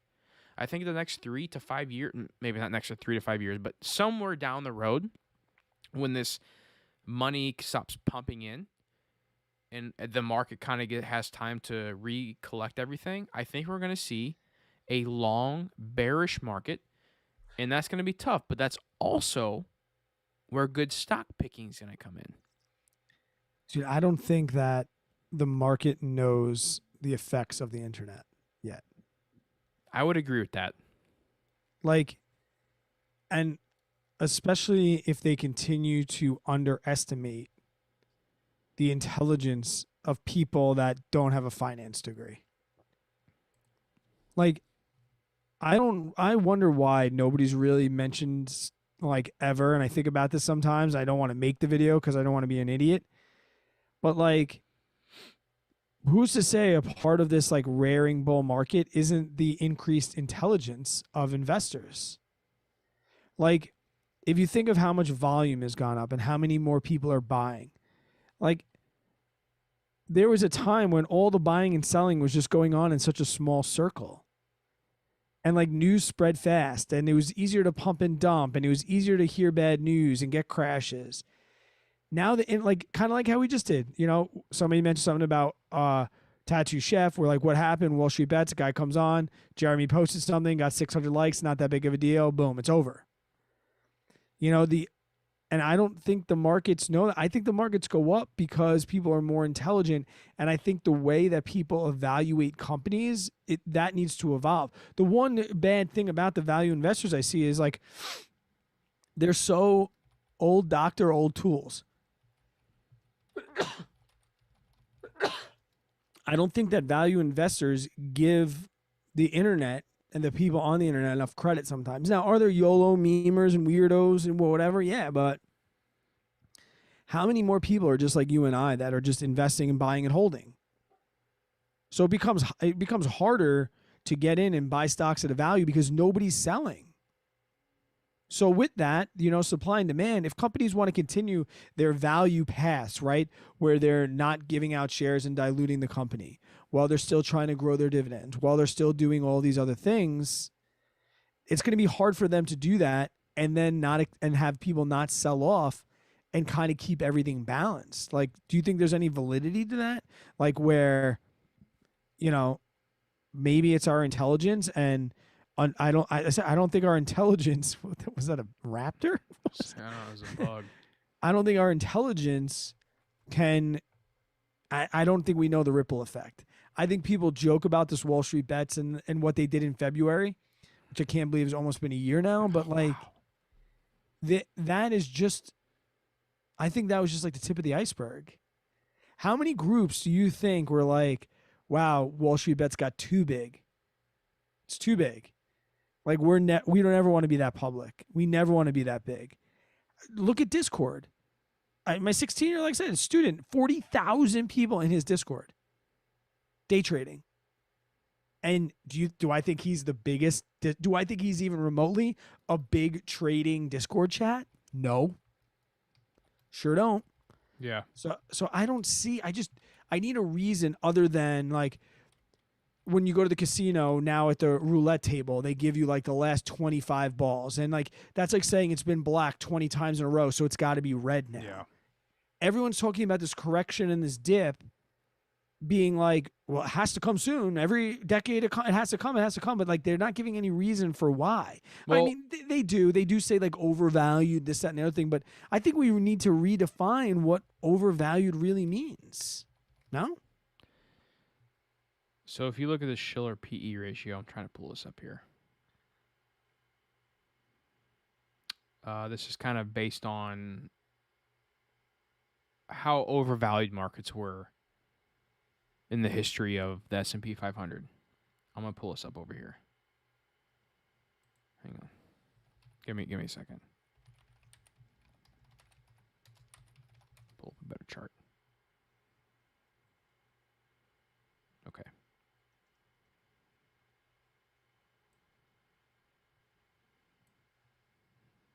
Make sure everybody can see this. So here's the Shiller PE ratio.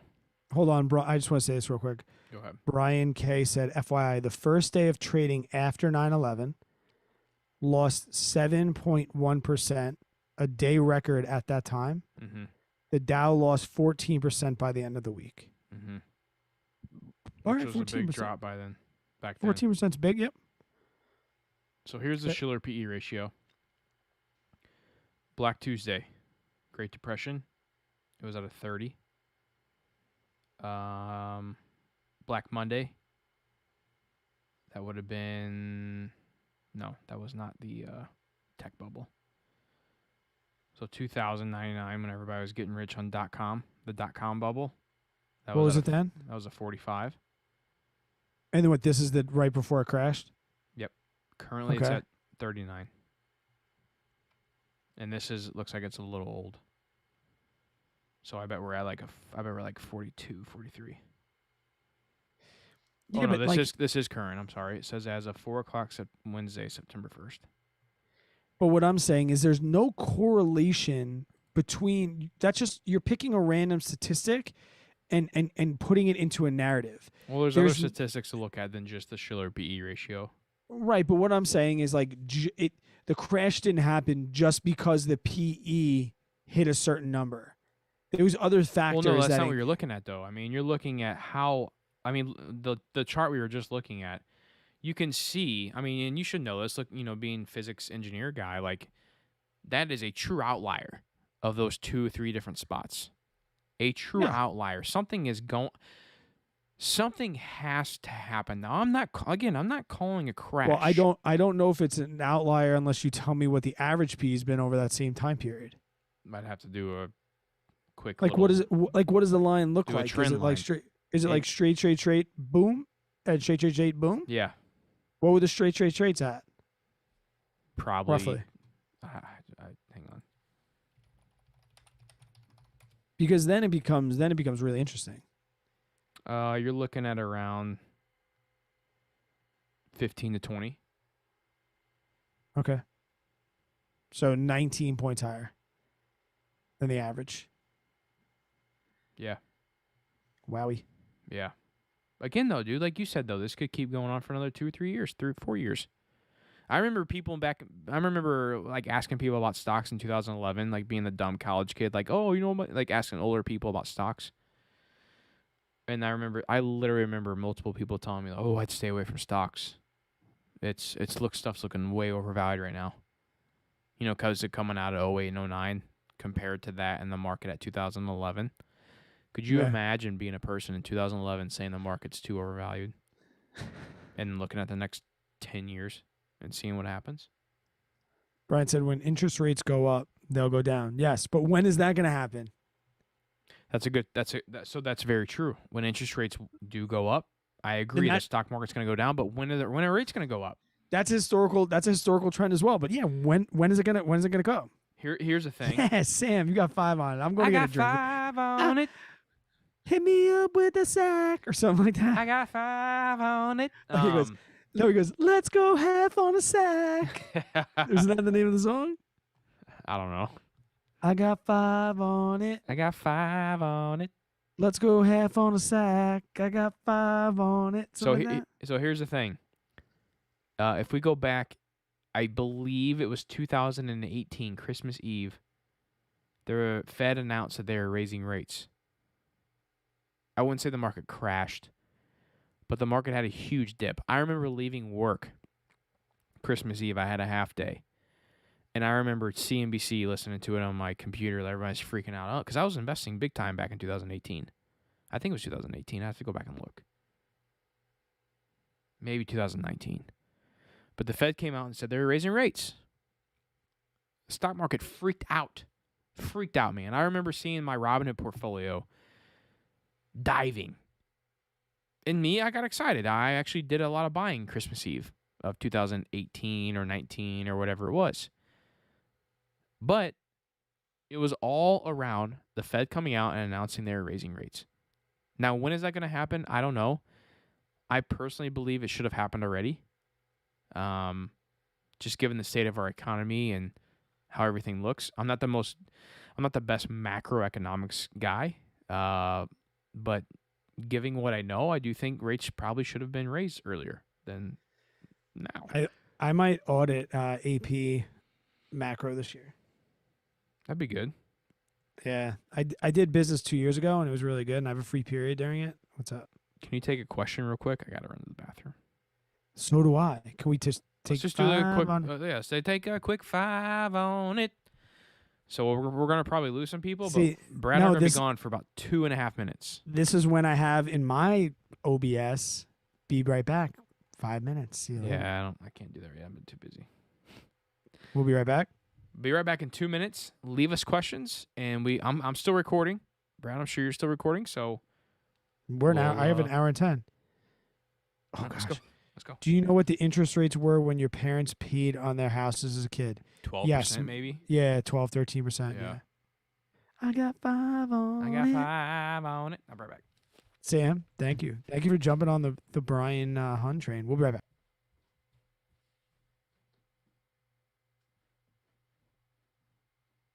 CJ, we'll talk about that when we get back.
Sorry about that, fam. But we're back.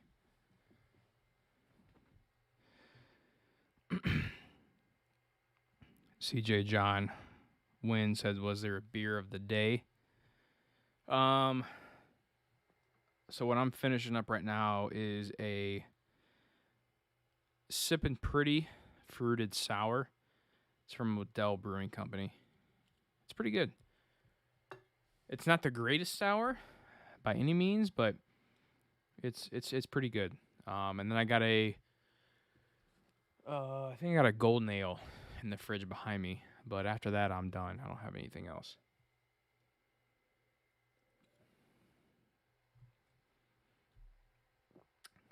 Derek says, need Dubco available in Missouri. Need to try this LiDAR out, JJ. If you like sours, hit up Sideworks and STL. Ooh. I'll have to write that down because my wife does not drink beer, but she loves sours. So Sideworks and STL, I'm going to hit that up for sure. I'm actually texting the wife right now. My wife's Sideworks and STL for sours.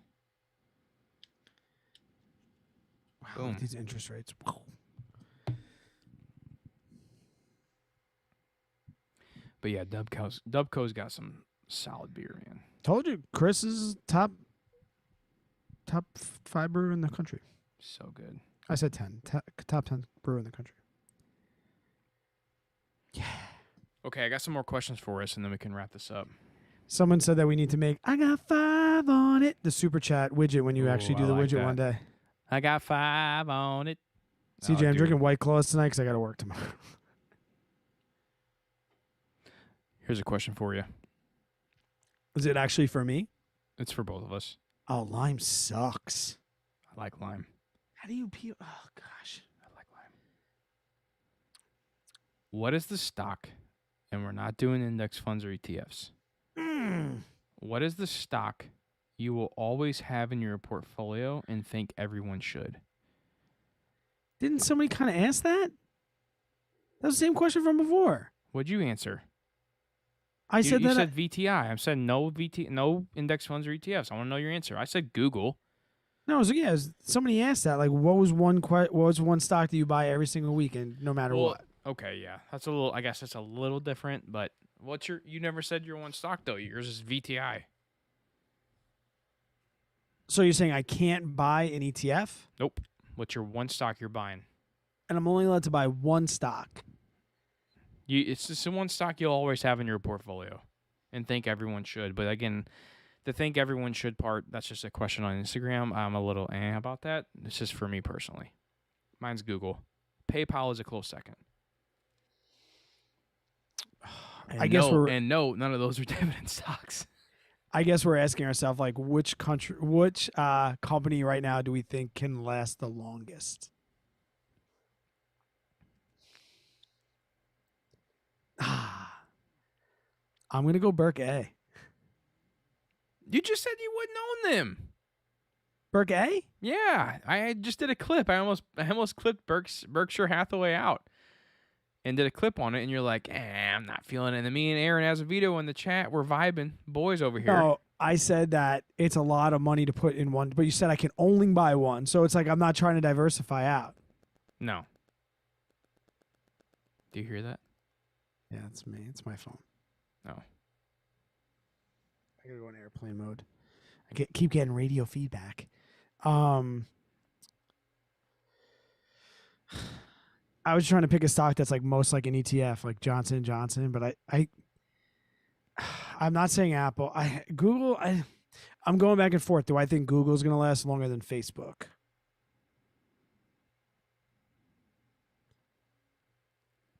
I'm going to go Disney. I like it. I'm going to go Disney. I don't think Disney's going anywhere ever. Yeah. Don't I think quit the mouse. I think if you had to list all the companies, I mean, I'm sure there's I don't even know. I probably couldn't name. Do you think they'll bring the dividend back? Yes. Well, they could make Disney Plus $50 a month, and I'd pay for it. I wouldn't. I fucking love Disney Plus. Here's another one. You ready? Are you ever going to own Burke A? I'd have to be pretty wealthy to own one share of that. Because, like you said, with like diversification and stuff, having $400 and something thousand in that, like I'd have to be pretty wealthy. It's not high on my priority list. I'd rather have that put in the real estate. Do you? That's going to earn me cash flow because Berkshire Hathaway doesn't pay a dividend. Do you have confidence in that company after one or both of them die? Yeah. You do? I don't think it's going to be the same, but yeah. You think they've taught enough of their genius? I think so. I would hope so. I would hope so. So you're saying that like a lot of what they do, none of it's really on gut instinct anymore? I would say a lot of what they do now has a lot more to revolve around a team than just Warren Buffett and Charlie Munger.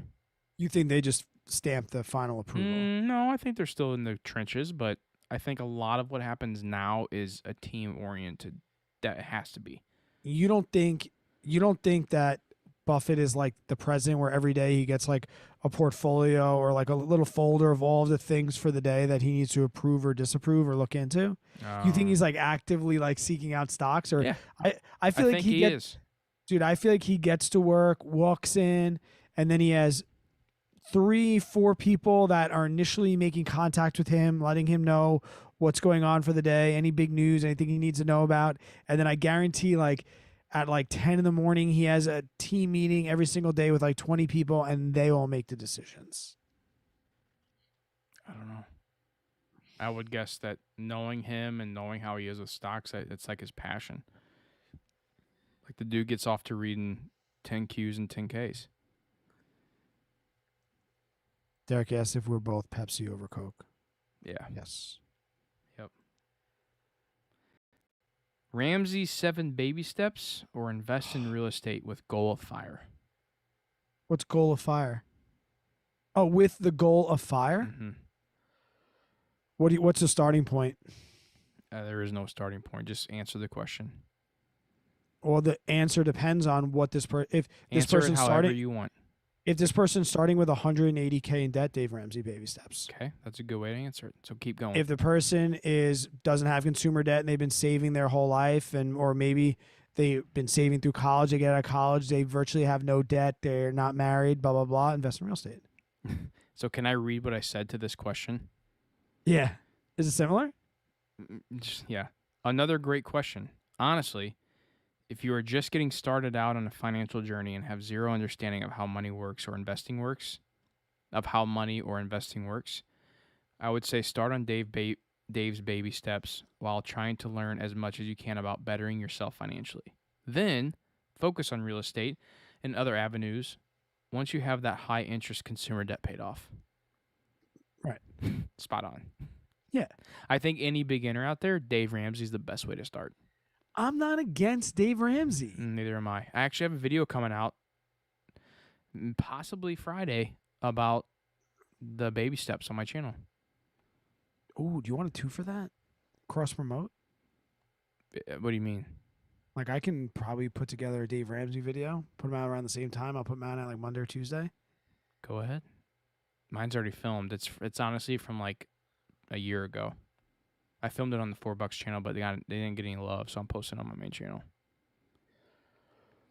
I'm against some of the things he says and the way he treats people, but yeah, it's a little off. Whenever he says my plan works, you can criticize it however you want. You can pick it apart. You can talk about its efficiencies. You can talk about how whatever. At the end of the day, if you follow Dave Ramsey's 7 baby steps, you are going to win with money. I can't call him a liar. Yeah, I would agree with that. I also 100%. I can't disagree with his track record, how many people he's helped, how many people he's gotten out of debt. Is he the most efficient and the fastest way to get wealthy and things like that? No. In my opinion, no. But if someone like said to me, Brad, if I follow Dave Ramsey's baby steps from right now, $180,000 in debt at 35 years old until the day I retire, am I going to end up in the end point with a lot of money? My answer is going to be yes. Yep. It has to be. Yep. It has to be. I hate to give him that much credit, but it's true. Yep. I mean, there is nobody that literally has helped more people with money than that dude. Mm-hmm. I would agree. Nobody. There's nobody. He's honestly the whole reason I got started with my financial journey is because of Dave Ramsey. Yeah. And even the people that want to hate on him are just people that don't acknowledge the fact that personal finance is personal. Mm-hmm. And instead of hating on him, why can't you just come out and say my strategy is a little different? Yeah. And then when he says my strategy is better, until you have a better track record over decades that he has, Yep. you really can't argue with the dude. So I was just about to say, as I grew my knowledge in the financial space, my objectives, my thought process, my goals with finances Right. changed a little bit. And that's okay because personal finance is personal to you. I think anyone starting out on a financial journey needs to start out with Dave Ramsey.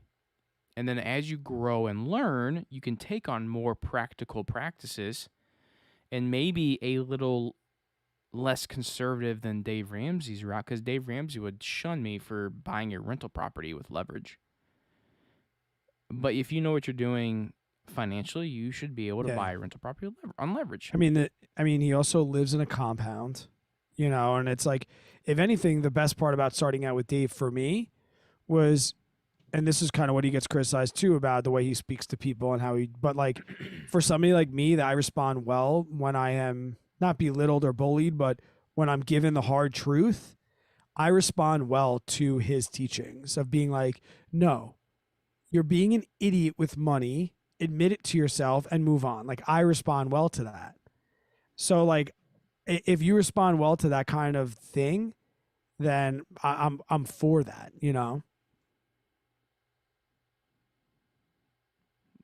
Yeah, right there. My dog's freaking scratching so I just said, yeah, shut up. So I got a good one ready. I love these questions. 6 years debt free because of Dave Ramsey. Hell yeah, man. Boom. I'm coming up on 2 years debt free. I got a couple big milestones coming up. 4 years on YouTube. Wow. 2 months debt free. Is that a video? Sure. I should put up my net worth over the last 2 years on Personal Capital and just be like, oh, mine has jumped tremendously over 2 years. I don't want to talk about net worth anymore. I don't ever talk about it really. I will say when I will definitely probably make a video when I become a millionaire because I have to. I'll say this. But you know my complex of feeling like a fake millionaire, so that's why I can't make the video. I would still do it. And I'm going to hit 100,000 subscribers in September too. Boom, baby. I'm thinking about making shirts. Get Brad to 100K. Do it. And then I'll get Brad to 200K. You ready for this? This is a good question. I love these questions. Okay, go. Where do you see yourself in 5 years?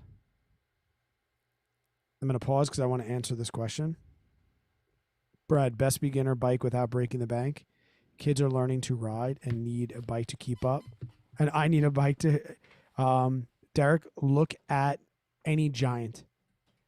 So it's a global company. They make the best bicycles for the buck. I have a Giant Advanced. I think it was like 2,000, but I could have got the aluminum version of it for like $800. Look at Giant. Look where they have a bike store near you, and Giant. Giant is by far the best bang for your buck. Promise. It will last you years. Okay.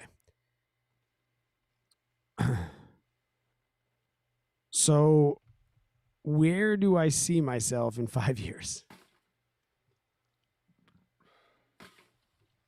I'm not a school teacher anymore. Okay, so you're retired, or From are you teaching. working some? Okay. I retired from teaching. I resigned from teaching. Nobody's going to tell me in 5 years when I can use the bathroom and what time I have to wake up, except for my wife. That's really all I know.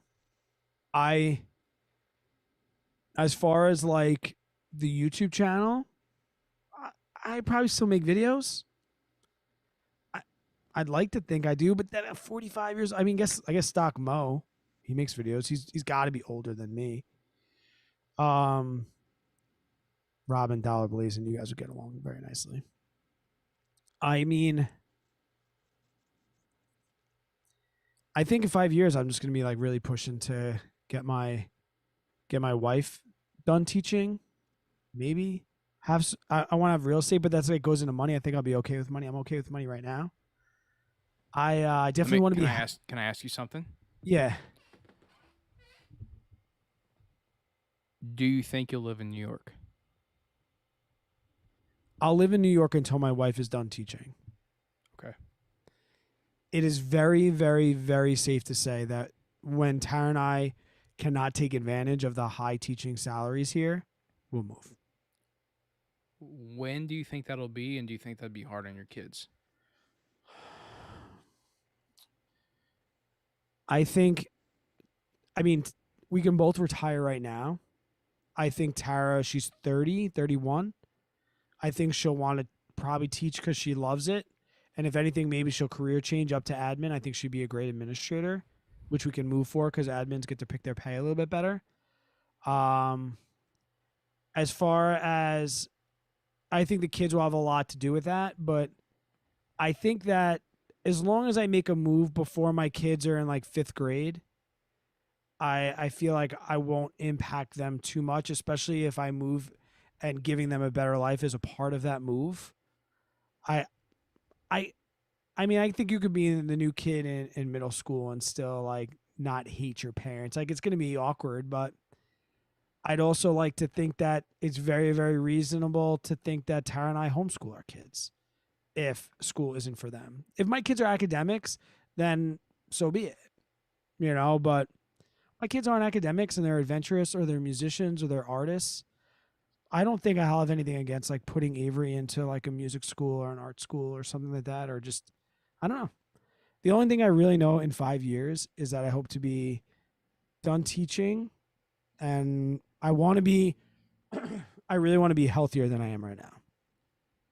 I want to treat myself. I want to treat my own like mental health and physical health better than I'm doing now, because as I become 40, I'm starting to realize that I can't recover from the, like how much I beat up my body. I don't recover as well. Like I used to be able to like not run for a year and then just hop right back into it. Mm-hmm. Now it slows down. It really is. It's cliche and it's ridiculous to say, but like at 25 years old, I was able to just wake up and do an Ironman triathlon. Like I can't even wake up tomorrow and walk 26 miles, I don't think. So that's really all. What do you got for 5 years? Did I really miss anything? I just want to be like happy. I want to be happy, healthy, and be living on my own terms. Now, granted, teaching could still be there. I don't know. If Tara said to me, Brad, I really want to teach till I'm 36, I might put in a couple more years for her. It's a lot of money, man. I make a lot of money. And I make a lot of money. I can't it's all about like the options that are presented to me. Because if you said, Brad, let's buy a house or let's buy a duplex or let's buy a fourplex in Steamboat, Colorado, and we'll live in 2 of the units for a little bit, and one day we'll rent the other 2 units to our kids, I'd probably take you up on it, or like, hey, they're building a cul-de-sac. They're building a cul-de-sac in northern Colorado. Let's pick up 3-bedroom houses on this cul-de-sac. Let's be freaking neighbors. And, let's just do it. And we'll freaking have an average money cul-de-sac. Like, I would probably do that. I don't know. That'd be sick. I can't, I always talk about how I wish you could move here, but I don't want that because I don't want to get stuck here. And I can't move to you because, with all due respect, it's beautiful, but I need a little more action in my life. Yeah. I need a little more action, Jackson. I need a little bit more restaurants to go to. But I don't know. Average money cul-de-sac. I think it's all going to depend on what my network does. Yeah, I agree. So for me, my biggest thing is in 5 years, I'll be 35. I would want to be financially free through real estate, dividends, investments. That's it. I don't want to rely on anything else to live off of but real estate and dividends and for my investments. Now, does that mean I'm going to not have money coming in from other places? No, probably not. I'm going to always have a side project. Whether that be a flip, I'm still going to be doing YouTube 5 years from now, which I highly doubt. Or the podcast is still going strong 5 years from now, which I do hope. This is kind of like my pride and joy right now. This is my number one focus is the podcast. Yeah. I really want this to take off. Yeah. Just because I love this form of content. It's so much more my speed. It's the most incredible thing ever. It's literally the best, man. Hold on. Brian asked if I'm over 100. I am. I just don't want to talk out of pocket. I'm actually looking at what it is right now. And it's about to go up. I want to say I make 124. Let me see.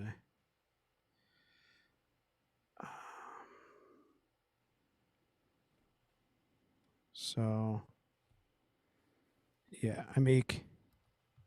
When is this from? Sorry for the pause. Sorry for the delay.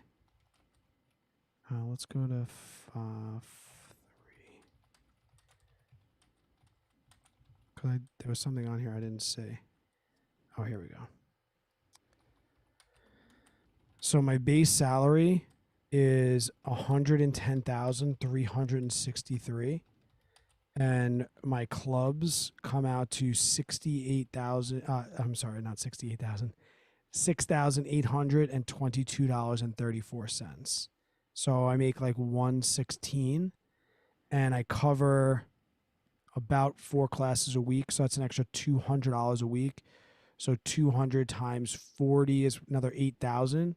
So you can figure maybe the 130, 135 range.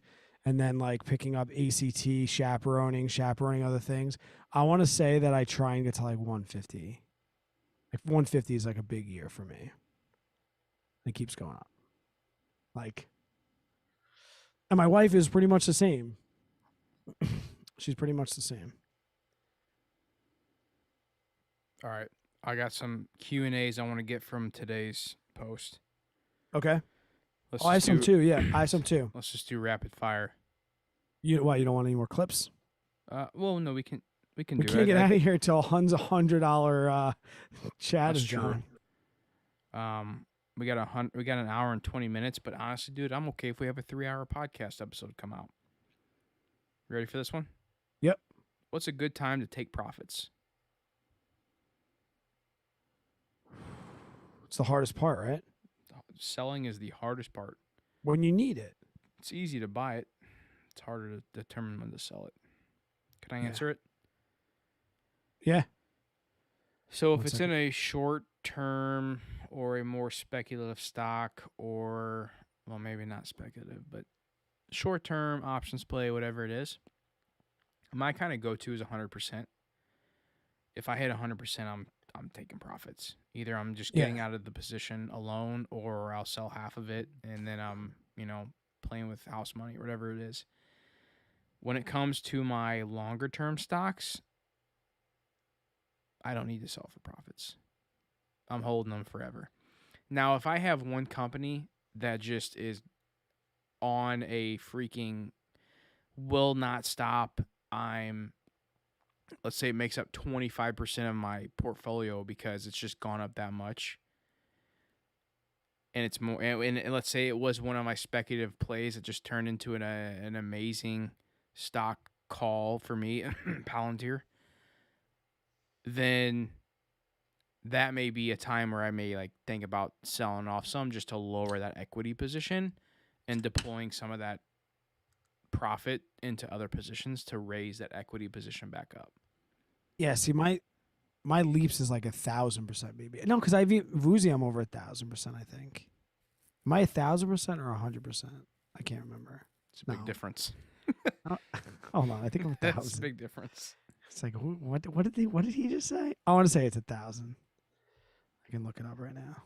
Like, I don't know. Selling is like so. I don't really care that much. Most of my I'm stocks I'm not 118. planning to sell. Again, like I said, the only time I'll really sell my stocks is if the equity position just gets way out of whack because it's gone up so much.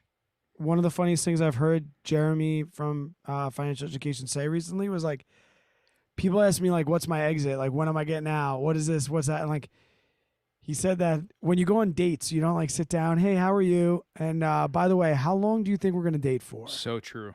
Like, what's this gonna? How long are we gonna be doing this for? And I kind of feel that way when I buy stocks. I don't have an exit plan until she starts being all weird and texting in the evenings. Like, until something bad comes up, I don't have an exit strategy. My exit strategy, like, I guess the real answer is like, when would I sell? When I need the effing money. Yeah. Or if expiration is approaching. You know? Yeah. No, I think that's a good point. So I mean, basically what we're saying is we're both long-term investors. Mm-hmm. Plain and simple. We're not worried about taking profits and selling unless it's a short-term, more speculative type position. Derek said, at what point you're going to cash out of your leaps? To be honest, not even considering it until I'm 60 days out. And I hope to get rid of it by 40. But I'm not even, like, we went through this when Vuzi was at $30. And everyone's like, yo, Brad, sell to close some of those $5 calls. I didn't. I'm back down. But what I'm saying is, like, it wasn't even a thought for me, because if you're buying something for 2 years or a year and they have a great week now, why did that change? Or in a month, why did that change your mind of what they're going to do in the next year? Like, if you thought they were just going to do good in the next month, then don't write a leaps, just make a call for a month from now. So my leaps option is, it's more the Greeks than a cash out. Like, if I get to 60 days, I'm up, I'm going to sell to the close. If I am 60 days out and I'm down, I'm going to buy to close. I mean, sell to close. So I don't know. Yeah, that's where my leaps are at. Brian has an amazing question. Why would you buy a stock that you don't want to sell?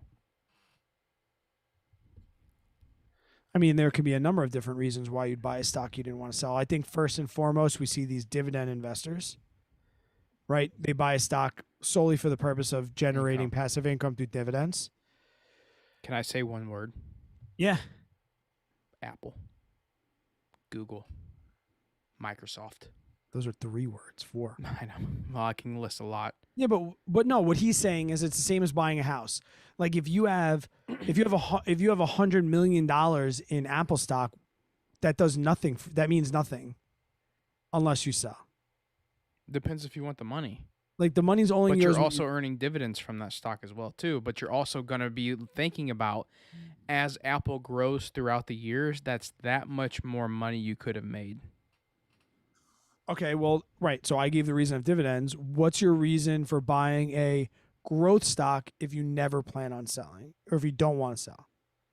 I guess when I say I don't want to sell, it means I would start selling off positions when I'm retired.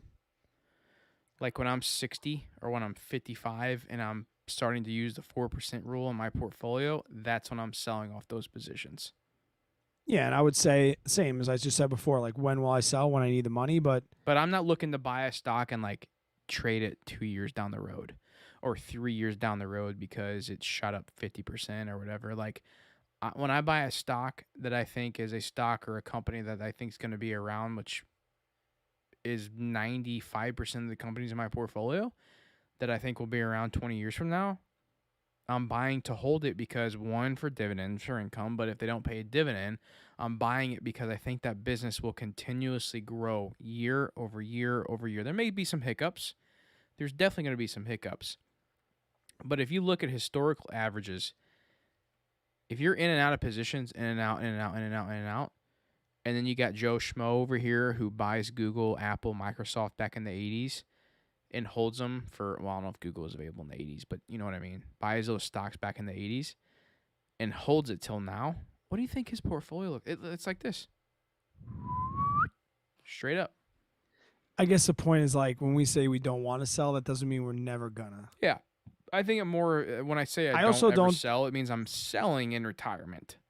I also don't think that every company that, I mean, we've heard people talk or say like, what were the 30 most popular companies in 1985 or 1990? None of those companies really exist anymore, with the exception of a rare few. So Hmm? I also, I, yeah, like what's the greatest returning stock of all time? Do you know that one? I know because 1500 just told me about it. The best returning public stock of all time. Berkshire, No, Apple, nope, Tesla. nope. What? I want to say Philip Morris. I would have never have guessed that. Right. So it's like, I could be wrong. Somebody fact check that. Greatest or like greatest returning stock of all time, I think, is Philip Morris. And that Based on just go no, based on just because of how long it's been around. Because no, going like back, if you going would back to 2008, they're only up 100%. no, if you would have got in their IPO. Okay. Back in 18, well, yeah, because they've been around since 1847. It's still the greatest performing stock of all time. But that's, yeah, but we're taking factor out of here is the time difference. Look at what Philip Morris has done in the past 20 years versus what other stocks have done in the past 20 years. You know, if you take Apple, like what's Philip Morris and Apple going to look like 20 years from now? Like it's kind of hard to say Right. like, you know, because like those companies, yeah, Philip Morris has been around since 1847, so yeah, they're going to have a higher return because of the time difference. I guess the main point I'm making here is with my stocks that I buy, I'll say 90% of them because I have some conviction plays, some like speculative plays in there, but like 90% of my stocks that I'm buying, I really don't plan on selling until 30, 40 years down the road. Now, if something Right. crazy happens, like PayPal comes out, like, oh, PayPal's going bankrupt, I may probably just ditch my position. Or like, well, for example, with AT&T, this is a little different scenario though. Like AT&T I had as strictly a dividend play. Had a high dividend, was a pretty trustworthy, reliable company. The dividend ratio, or the payout ratio was a little high. And then they kind of did this weird move to get around to saying they need to cut the dividend, getting rid of Time Warner. I thought it was a little sketchy. And I lost my trust in the management. Dividend was being cut. I was like, there's no reason for me to own this company anymore. Yeah. I don't care to own the media company that comes with it. I didn't buy it for that. So I got rid of my position. Brian said Brad Student makes more than all of us not holding stocks. Seriously. He does. Because, but He's it's gonna. because He's of the gonna people. show me the. He's gonna show me the way. It's because of the people that pays them to do that. Right. Do you Should I drink see? beer after you run? Yeah. I drink. When you were here, I told you that what percentage of my runs had been done sober. What did I say? What'd you say? I said when you were here, I told you what percentage of my runs had been done sober. 1 out of however many we've done so far. Yeah, no, but that was summer. Here's a good one. Okay. What is your net worth goal in dollars value to consider you and your family financially free? What's my FI number? Well, they're talking about net worth in dollar amounts. I don't see that's tricky because I don't care what my net worth is per se. I care what my cash flow is coming in every single month. Well, That's I what mean, we're that's- Well, FI number is what? let's Like do that. FI number is how much money invested that's returning you money. Yeah. And this is back to that argument of like But why see, I'm going, I don't base why mine I'm off going that. back and forth on how I don't think that my house should be a part of my net worth. I don't know. I feel like Well, that's different from your net worth. What you're talking about is money invested in investments for your FI number, but your net worth is a different number than that. I have a goal. I want to see $2 million invested in the next 5 years. I don't give a shit about how much I have invested. I want You don't? I want $4,000 every single month coming in if I'm living here. We talked about that. What's up, Rebecca? How are you? No, we talked about that. You're more of you have no interest in awards and empires and Nope. net worth numbers. You strictly care about, can I live financially free? I want to have the money But coming you don't in have every any- month. You don't have any vanity numbers that really mean nothing but still are important to you? $1 million.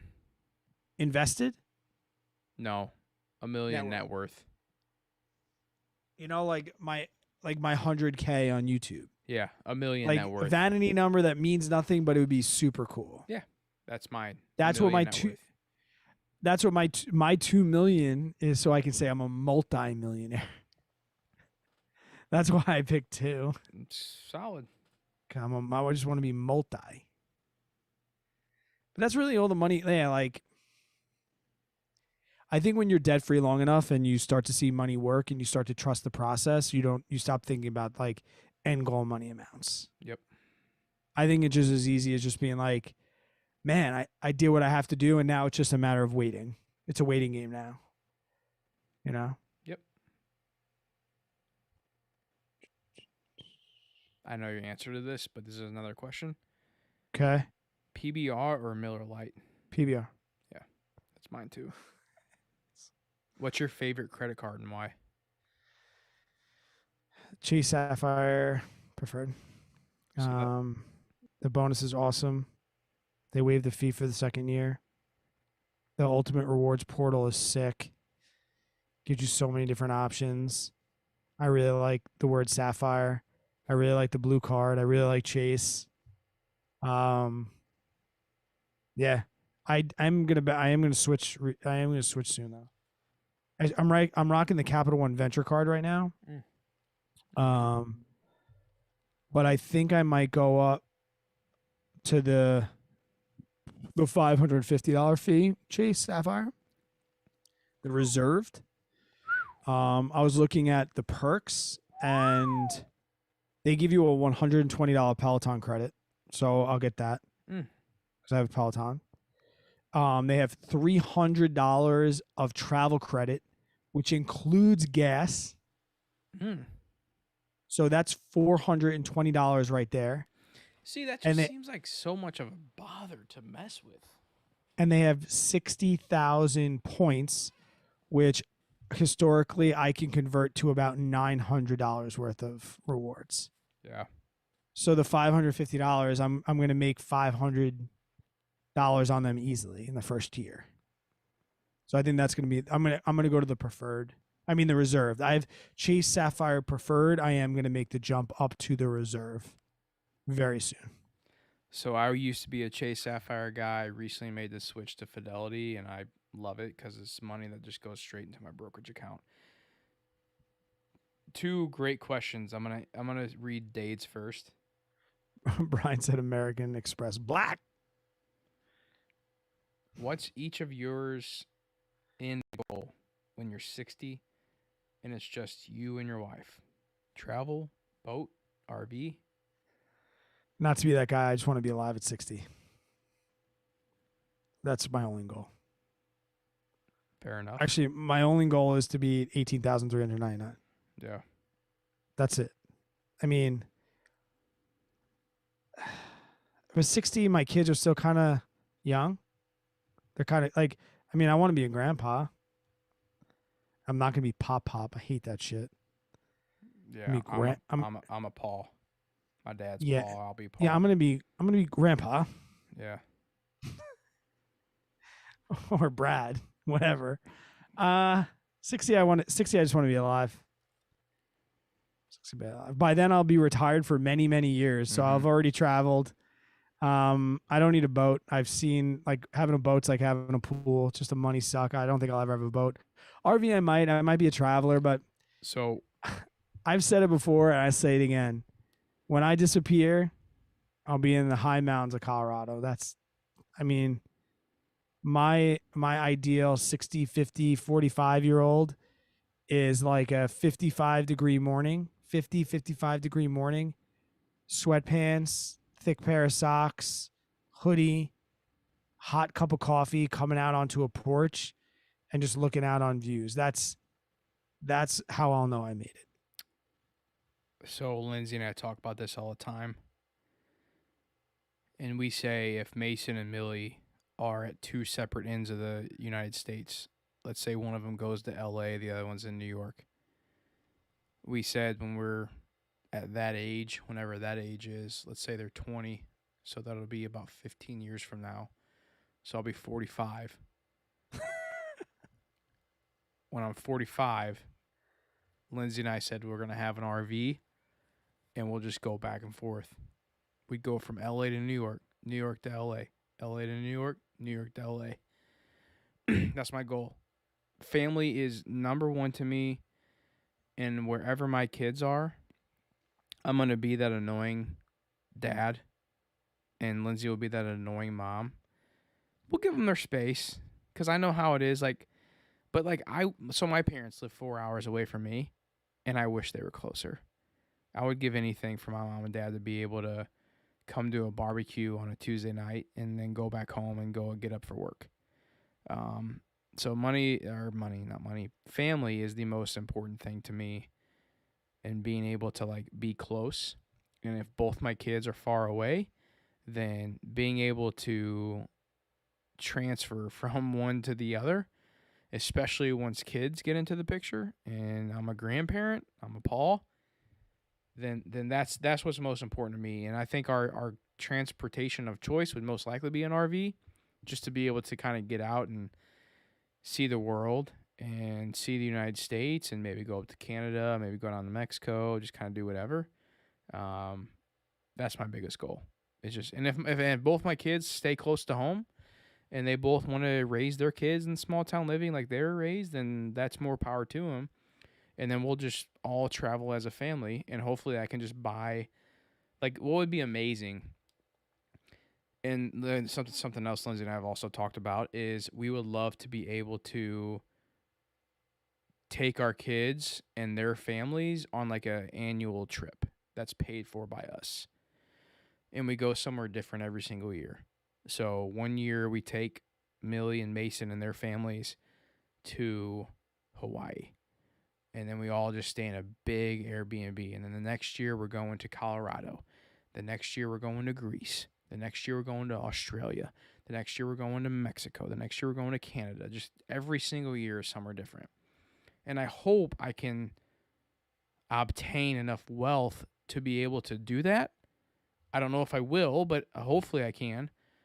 I was reading a Twitter thread the other day about a guy who was golfing with this 50-year-old dude, and he said he started investing in real estate when he was in like his mid-20s. And he said from his mid-20s till he's about 50, he just kept hammering down on real estate. And once he hit 50, he was making around $50K a month from his real estate properties. And that's what funds his lifestyle. The dude makes $50K a month. He does whatever the he wants. That's goals right there, man.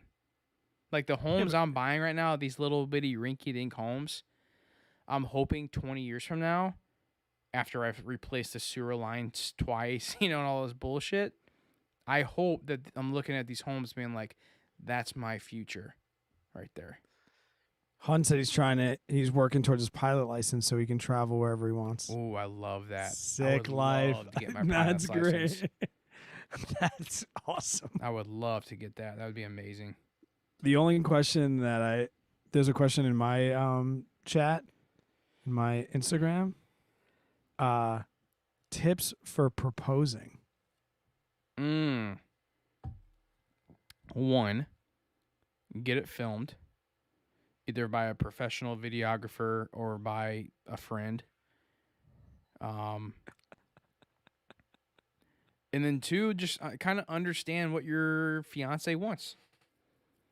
What do you think? Like, do they want to be around family? Do they want to be by themselves? Do you want to do something special? Do you want to be while you're traveling? You kind of have an idea. The talks are there. I'm not saying you have talks about how you want to be engaged, but what's your answer? I hate surprises and I can't wait. So the day I picked up my ring, I had like this big thing planned for the next couple of days, and like Tara got out of the shower and we were just like getting ready to go out or whatnot, and I couldn't wait, so I just proposed to her in my underwear in my bedroom. She was like all like drying her hair, like blow drying her hair. I was like, I'm not gonna be able to hold this thing for a couple of days. Oh so my God. literally in my bedroom upstairs. Like just getting ready, like before we go out tonight, there's something I gotta run by you. Oh man, I wish I would have done mine a little different. Mine's perfect. Yeah, mine was okay. Everyone was clean, ready to celebrate. Yeah. Yikes. Lindsay just got back from Africa. She was on like a nursing missions trip, and I bought a suite at the Hyatt in downtown St. Louis, like overlooked the river and the arch, and picked her up, had dinner with her family, and then I was like, hey, we gotta go somewhere real quick. And then we go into the hotel room and got like all the stuff set up and roses and all that. But if I could have changed it, I would have taken her on like I would have done it on like a trip somewhere, like overlooking the ocean or like the Maldives or something like that. That's what I would have done if I could do it now, but couldn't afford that back at 23, however the hell old I was. It was so funny because I knew the jeweler, and he's like, I'm not giving this to you because you're going to ruin it. I'm like, I know. So once I had a plan, that's when I was like, I'll come get it. And I brought it home. And at the time, we were living with my 2 younger brothers, and we were getting ready to go out. And my brother Jerry's like, you're going to blow it. Dude, like, give it to me. I'm like, no, I can hold it. It's not a big deal. Like, we have something dope set up. And then, like, she comes downstairs, like, oh, like, yee!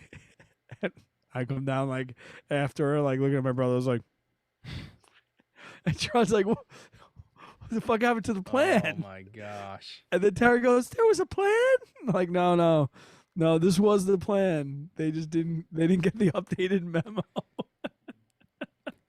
So this is actually a great transition to this question. Okay. How important is it to have a partner, wife or girlfriend, with the same ambition as you by your side? 2 weeks episode, 2 weeks from Monday. Not this Monday, the following Monday is going to be our 1 year episode. Oh my God, that live stream is going to be insane. coming to all the stops for that live stream. But Live we stream? talked. You mean episode? No, but I'm saying like we're still gonna be live on our 1 year. Oh, It's not gonna be the 1 year episode. Yeah. The 1 year episode is the one we just filmed with our wives. So you'll get a lot. We need to have the wives on a live stream one night. Yeah, you get. That's never gonna happen. My wife's in bed by 8 Eastern. But you'll get a lot from them about how important it is. We both talked about it, and they also talked about it. It's really important too. And I wish, this sounds really crazy, but I wish I had that filtering mechanism early on in my dating career. Like obviously we go through college. Not everybody we date, we think we're going to marry, but there's probably one or two that you might have dated in your life that you thought probably could have been the one and it didn't work out, right? That probably happened. I wish that I knew, not to say that I dated people with like, that were bad with money that I would have gotten rid of. But what I'm saying is I at least wish that was like a part of my filtering. Like if I could go back or if I could like have a Tinder profile, because being 45 years old, or Josh, how old, whatever he said that I am, I never got online dating. Like I never got Tinder or any of that stuff. Like I had the tail ends of like AOL Instant Messenger. So if I could go back now, like money would be a deal breaker for me. It would be about like, you wouldn't have to be debt free, because I don't think people have debt are bad people, but it had to be a great priority for you to get rid of it. And I really think I would have terminated more relationships earlier. That's how important I know it is now. Oh yeah, we're gonna go. Go ahead. I think you nailed it, man. I mean, we're gonna. Brian said we're gonna get crazy that night. Yeah, so that's gonna be. Do we do it? I think we're gonna do it the week. It would be next Wednesday. Yeah. Yep. Because we're gonna need a Wednesday off because we're going to FinCon. Yep. And that's in 3 weeks. Mm-hmm. Is that 2 weeks? I'm taking a break from everything. 3 weeks. You're taking a week from YouTube and everything. 2 weeks from YouTube. I haven't made a video about it yet, I thought but it's coming. Leading up to FinCon or after FinCon? The week of FinCon and after, I'm taking off. Oh, okay. Just a week? 2 weeks. Take a month, man. I don't know if I can. Take a month. We'll see how it goes, but if Brian met his wife. Met his wife on Tinder. Yes. I will say My brother did too. If Danny's in here, he did too. If the podcast is making more money by then, that I can pull some money out, then I could take a month. But if not, then Anybody out there know how podcasts make money, with the exception of Brian Hunn? And we also who's Sam? Sam got 5 on it before. How else are we supposed to make money? Anybody Discord. else anybody have a global brand? We do need Discord. to start doing ads in the episodes. I know, but we're just still having some fun. I know.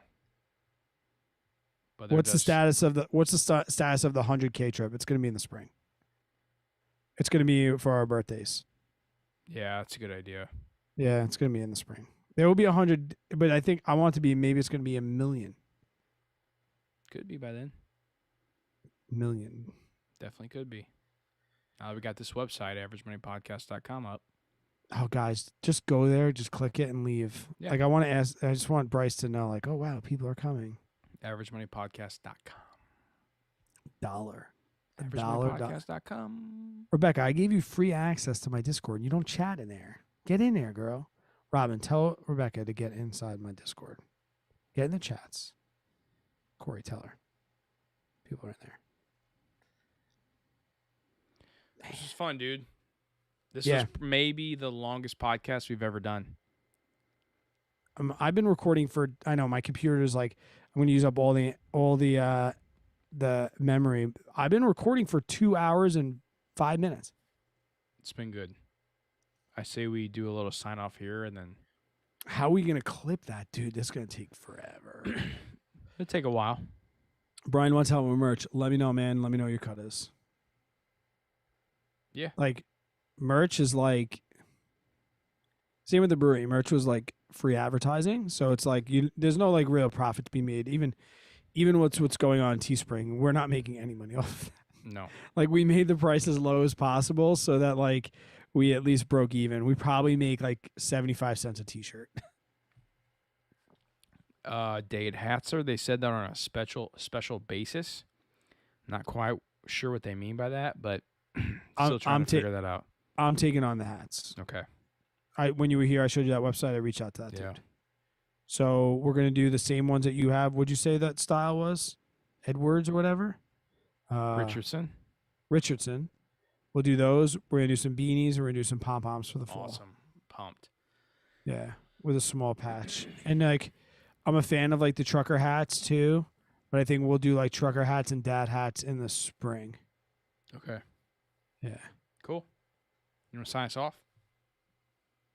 Since we're gonna have a 2-hour-long podcast episode. Yeah. I mean, if you're still listening right now, like as a listener, shout out. You're a real one. Either your workout is tremendously long, or your drive to work is very long, or your commute sucks. Yeah. Dave, let me know. So with the Richardson hat, I'm probably gonna make a patch, and it'll be the patch will be embroidered on.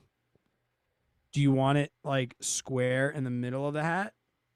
Or do you want it off to like the side, like where they put it here?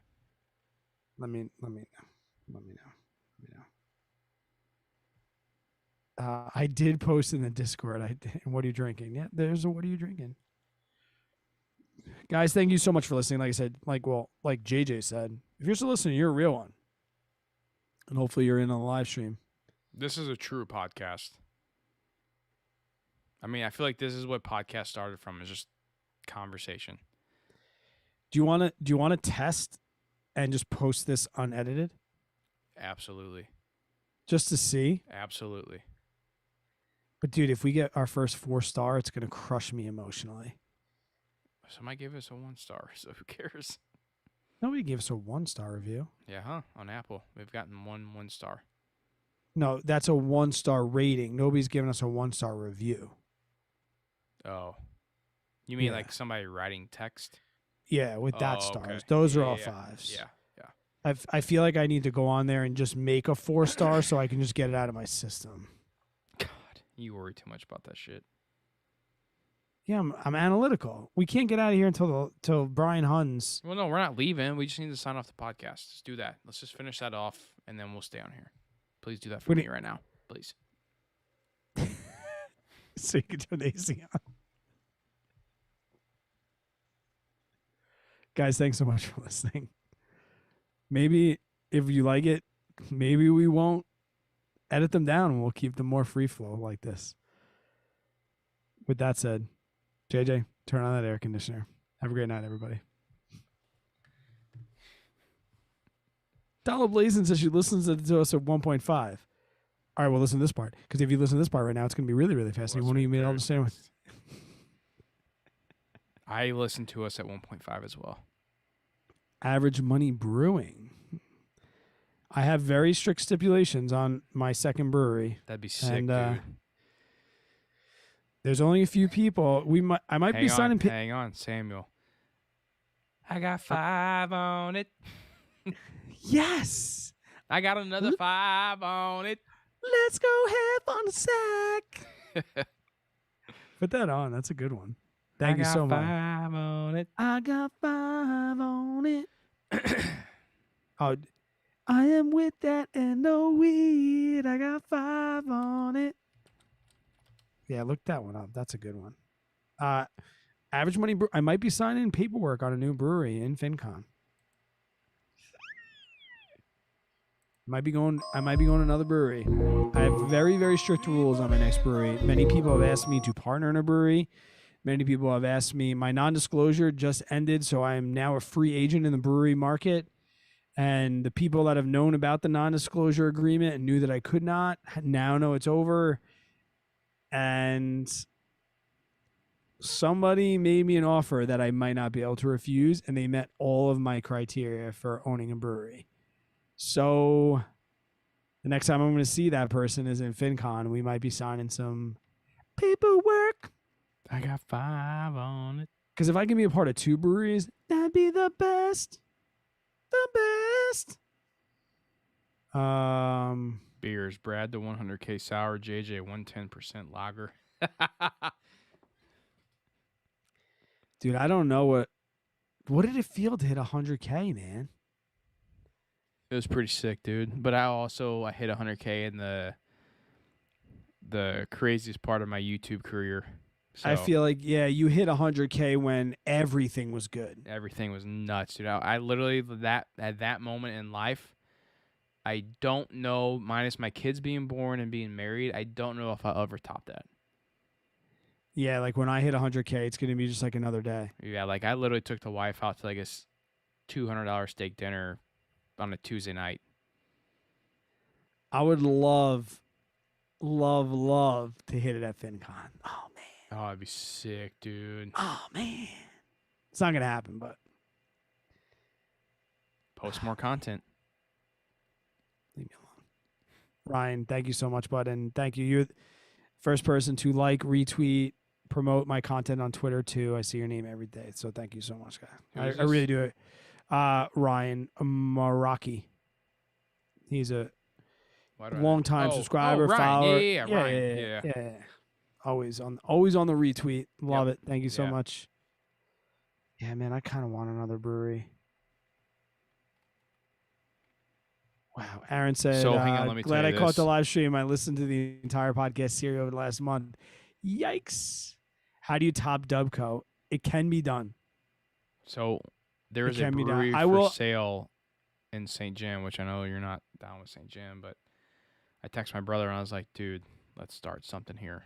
Because St. Jim needs like an upscale brewery. Because there's so many people my age and under who would go to something like that. It just has to meet my criteria. I'm in. Yeah. Like, I mean, I know St. John's like history and stuff like that, but We would have to serve Bud Light and Michelob and all that on draft. We'd have to. Exactly. Like that's one of my criteria. I'm not serving other beer. Because Chris and I tried that. It went well. You mean you're not serving like Bud Light and stuff? No. That wouldn't go down here. We tried it. But you're also in New York. Yeah, we tried it with other Long Island breweries, and it didn't work. Yeah, that's St. John. I bet 60% of people would only come to drink Bud Light and Budweiser. Well, when you open a brewery, when they're like, "Wait, you don't have Bud Light?" Let me make sure I save this right, because I've never really saved anything on here. What's today? September 1. Gotta save mine too. Yeah. Like, I also, it's got to be 10 barrels. I have a bunch of like things that just like need to be the truth. All right, what kind of files is saving as though? Save. I got 5 on it. Let's go have on a try. That's what I wanted to do. Okay. All right, at least we know we have audio. Dade coming in tight. Was late tonight, but enjoy the content as always. Hope the trip to New York was a blast. It was a good time. We're trying to post pictures. I'm telling you, when JJ got up under that bull, I was like, nope. There was so many people. I'm like, nope, not doing this. You like crawled. You were on the ground. We were all wet. I'm like, in New York City, you don't crawl on the ground. You don't crawl on the ground. I will never see any of those people again. It doesn't matter. Like, you were like, the bull's big. People don't realize the bull is big. Bruh. It's probably like 12 feet tall. Is that too much? The grounds in New York City do not scare me. What about the subways? That was a little scary. Bing. That was a little scary. Bud, Can you hear this right now? What? I can't hear anything. Oh, we're going to get copyright striked. I forgot. I probably shouldn't do that. Well, we're going to unlist this anyways because I'm going to do clips, so who cares? We can't hear. You can't hear it? No. Well, I just turned it. I muted it. Well, I know they can hear me because they're hearing my desktop, so they'll hear it, but you probably can't. All right, do you got 5 on there? What's the actual name of that song? This is the rap version. I don't know if there's another version. Here we go. Hang on. You're yelling. You're yelling. Hey, Dave, what's up, bud? I'm with that Halloween. I got 5 on Oh, I got it. my pocket's going too. For that, I got 5 on it. It's like a minute and 30 seconds in. Is it? Yeah. Oh, and I could do that. What are we doing right now, bud? Living. We are living, bro. I got 5 on it. Copyright strikes. Oh wait, Aaron Azevedo just sent me a picture. Can I post this, Aaron? Are you still in here? Can I show them this?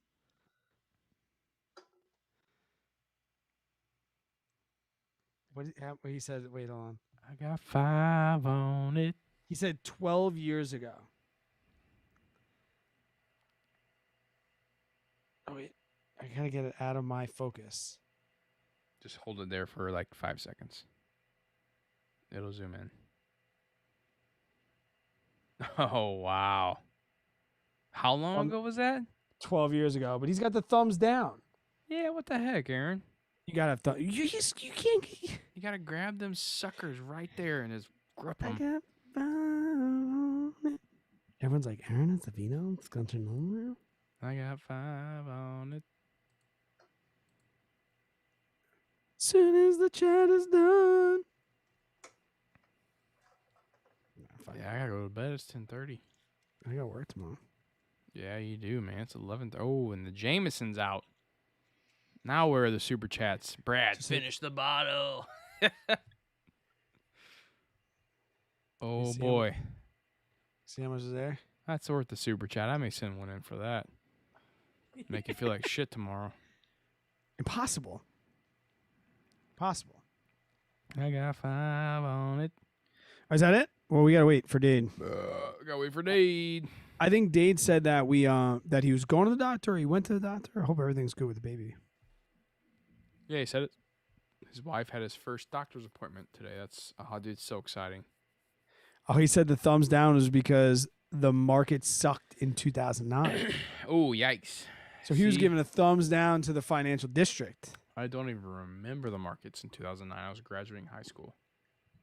The website for us, Robin? Average Money AverageMoneyPodcast.com. Let's go. Brian Hunt, go, Brad, go, baby. Down that shit. Down it. Dude, As we jam, down it. Go. What are we doing? How many people are in here? 38. Still 38 people in here? Oh my God. Give us something to talk about. I got 5. I'm literally dancing live stream on YouTube. What I the wish hell? I wish I could show everyone my new set. It looks so good. It looks good. It does look good. I feel like, so in my video today, I feel like this shadow is too harsh. Like I don't like that it makes a shadow on my cheek. This is what I was looking at today, folks, on my video that only got 1,000 fucking views. Mine will suck tomorrow. Ah, they all suck right now. I know. But Why I aren't got you- some good stocks in the video tomorrow. Why aren't you guys watching YouTube anymore? Can I tell you this when my video is tomorrow? 5 undervalued dividend stocks. Oh, dividend stocks. Mm-hmm. Intel. That's one of them. Walgreens. Nope. You will not guess. Any other one but You Intel? won't guess any of them besides Intel. ask Aaron Azevedo how he feels about your boy Baba right now. Aaron, how do you feel about Baba? Have you all looked into Rumble at all? Going to be a YouTube contender. Oh, is that the conservative platform? I don't know anything about it. It Somebody's may trying to- not be, but I know there's some sort of platform out there that's like focused on conservatives. I will say this: if it's a competitor of YouTube, I'm not on board. Yeah, YouTube. It's going to be very hard for someone to take over YouTube. YouTube's gonna have to screw that up. Yeah, they will. And I don't see it happening. People try. Remember when we thought Clubhouse was gonna be the next amazing thing? Yeah. But just every other bigger social media did the same thing they did. Yeah. Like everyone's like, isn't this just an opportunity to Mm-hmm. talk without video? Like we can do that. It's called a fucking phone call. Yeah. Robin, you did. Thank you. Oh, Brad, one of them What? we talked about this past weekend.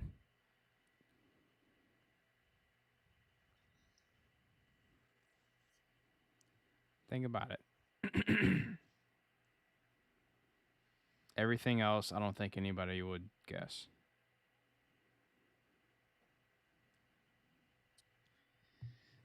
When did we talk about it? When I was at your house.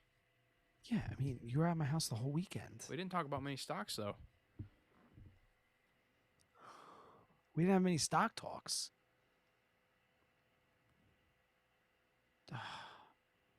I ain't saying it unless you guess it. Everybody's going to have to wait. All 38 of you. Oh my gosh. It's a Can we good make one. more- It's a good one, too, man. The more I've looked into it, I'm like, damn. No, we couldn't. We couldn't make more on Twitch. Mm, Twitch is so niche. It's so gamer. yeah. I mean, maybe I'm wrong, but I can't see I don't see it how happening. I don't see how YouTubers can make money on Twitch. Unless you're in that sort of Recording niche. stopped. So wait, Jay, you said I'll tell you that one, but I want you to try and guess. if you gave me multiple choice, I probably wouldn't get it. I don't remember us talking stocks at all.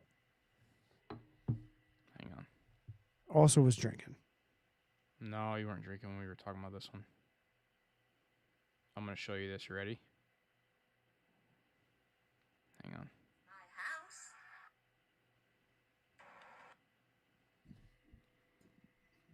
You ready? Yeah. Oh my gosh, Staples has Staples. You, Oh you've my never gosh, you've never Staples seen that has before? Staples. Bro, that's like 6 years old. Bro. No, it's no, it's That's not. like It's from 6 years- April. But no, I've seen She- it before. That's why I used that to show you what it was. Do you know what the company is now? Oh, I brought that stock up. You stole that one from me. Oh, Brad, now come on. I literally in the conversation. You- No, No, hold no, up, no, hold no. up, hold up. You were looking, right You're about- looking you were for right about- something. No, you're looking for something to come back on the Intel and AMC thing. No, you said, "Hey, have you seen Dick's Sporting Goods?" Like, actually, dude, in my screener the other day, I was looking at Dick's Sporting Goods because it came up in Stock Rover So you're meaning that I brought it up. in the conversation, not meaning that it was going to be part of my dividend pick. No, but I said it's a good stock to own. Yeah, but I didn't steal it from you after you placed cash accrued puts on it and in our same portfolio, and then I stole it from you the next week. No. I gave credit on that one. You were right. I was wrong. I didn't realize. On Intel you- and AMC. Are you willing to say that I gave you the Dick's tip? Nope. You just said I brought up Dick's. Yeah, but it was because I said, yeah, man, I remember I was looking at that for my dividend screener. It's got really good metrics right now. That's what the conversation was. How do you remember? You don't even know. You didn't remember we talked about dicks. Well, now that that you bring it up, now I remember that I said that first. so you're saying that I'm Will you saying at that in the time of the conversation you brought it up, but during the conversation, no, you did not give me the idea about dicks. okay? Will you admit that Dick's was on my radar before I heard it from you? Yes, I will give you that for sure. What's up, Matt? So if I do something with Dick's, you're not Go gonna ahead. be like Nope. you stole that from me. No, I won't. I won't feel that.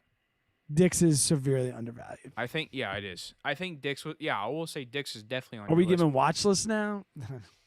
That would be my next leaps. No, I it's got actually gonna be five on it. no, it's gonna be my next put. It's gonna be a put. That's a big put. They're like $140. Sheesh. Sheesh. Sheesh. 14K. 14K, baby, but I got 5 on it. We listen to that all night. I'm gonna have to listen to a big booty mix after this to wind Yeah, down before big bed. booty mix, volume 19, baby. 15. I've been on the 15. 15's good.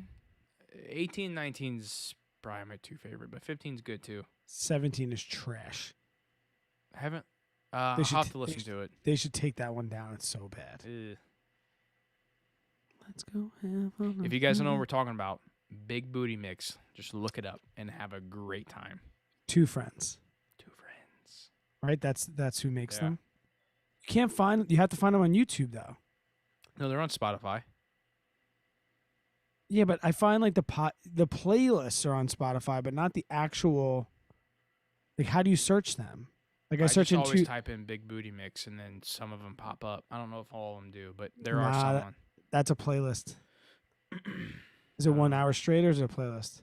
It's 1 hour straight. It's the full like Big Booty Mix version. Oh man, a 19 at like 7 minutes when Matt comes in. I got 5 on it. You know, is Matt the one that's really fast in the runners group? Oh, Matt, it's you- Josh Everett. Are you Matt? No, but I feel like Matt's fast too. There's a couple fucking speed demons in there. Sorry for my language. Who's really fast? I had to tell that guy to stop posting. Oh no, Matt's not in there. 5 on So who did I think was really fast? Josh Everett's got like 830 miles. He's the fastest guy in our group. Coming for you. I'm coming for you. Yeah, everybody is. My shin's about to give out. Dude, this guy's running in Tucson, Arizona too. It is hot as brick out there. I will say Michael changed this thing to a walk. half of my runs are Great up job, on buddy. hills and humid. Carl is not slow. Carl is not slow at all. He ran 2 miles today. No, yeah, Carl's the fastest one in our group. All right, He bro. ran- I He am ran gonna 2 head out of miles. here. He ran 2 miles at 7:41 pace today. Whoa. Yeah, that's He's quick. Yeah, Matt broke 8. Hey, super chats are gone. I'm gonna sneak out of here while we're empty. So I will upload my wave file to.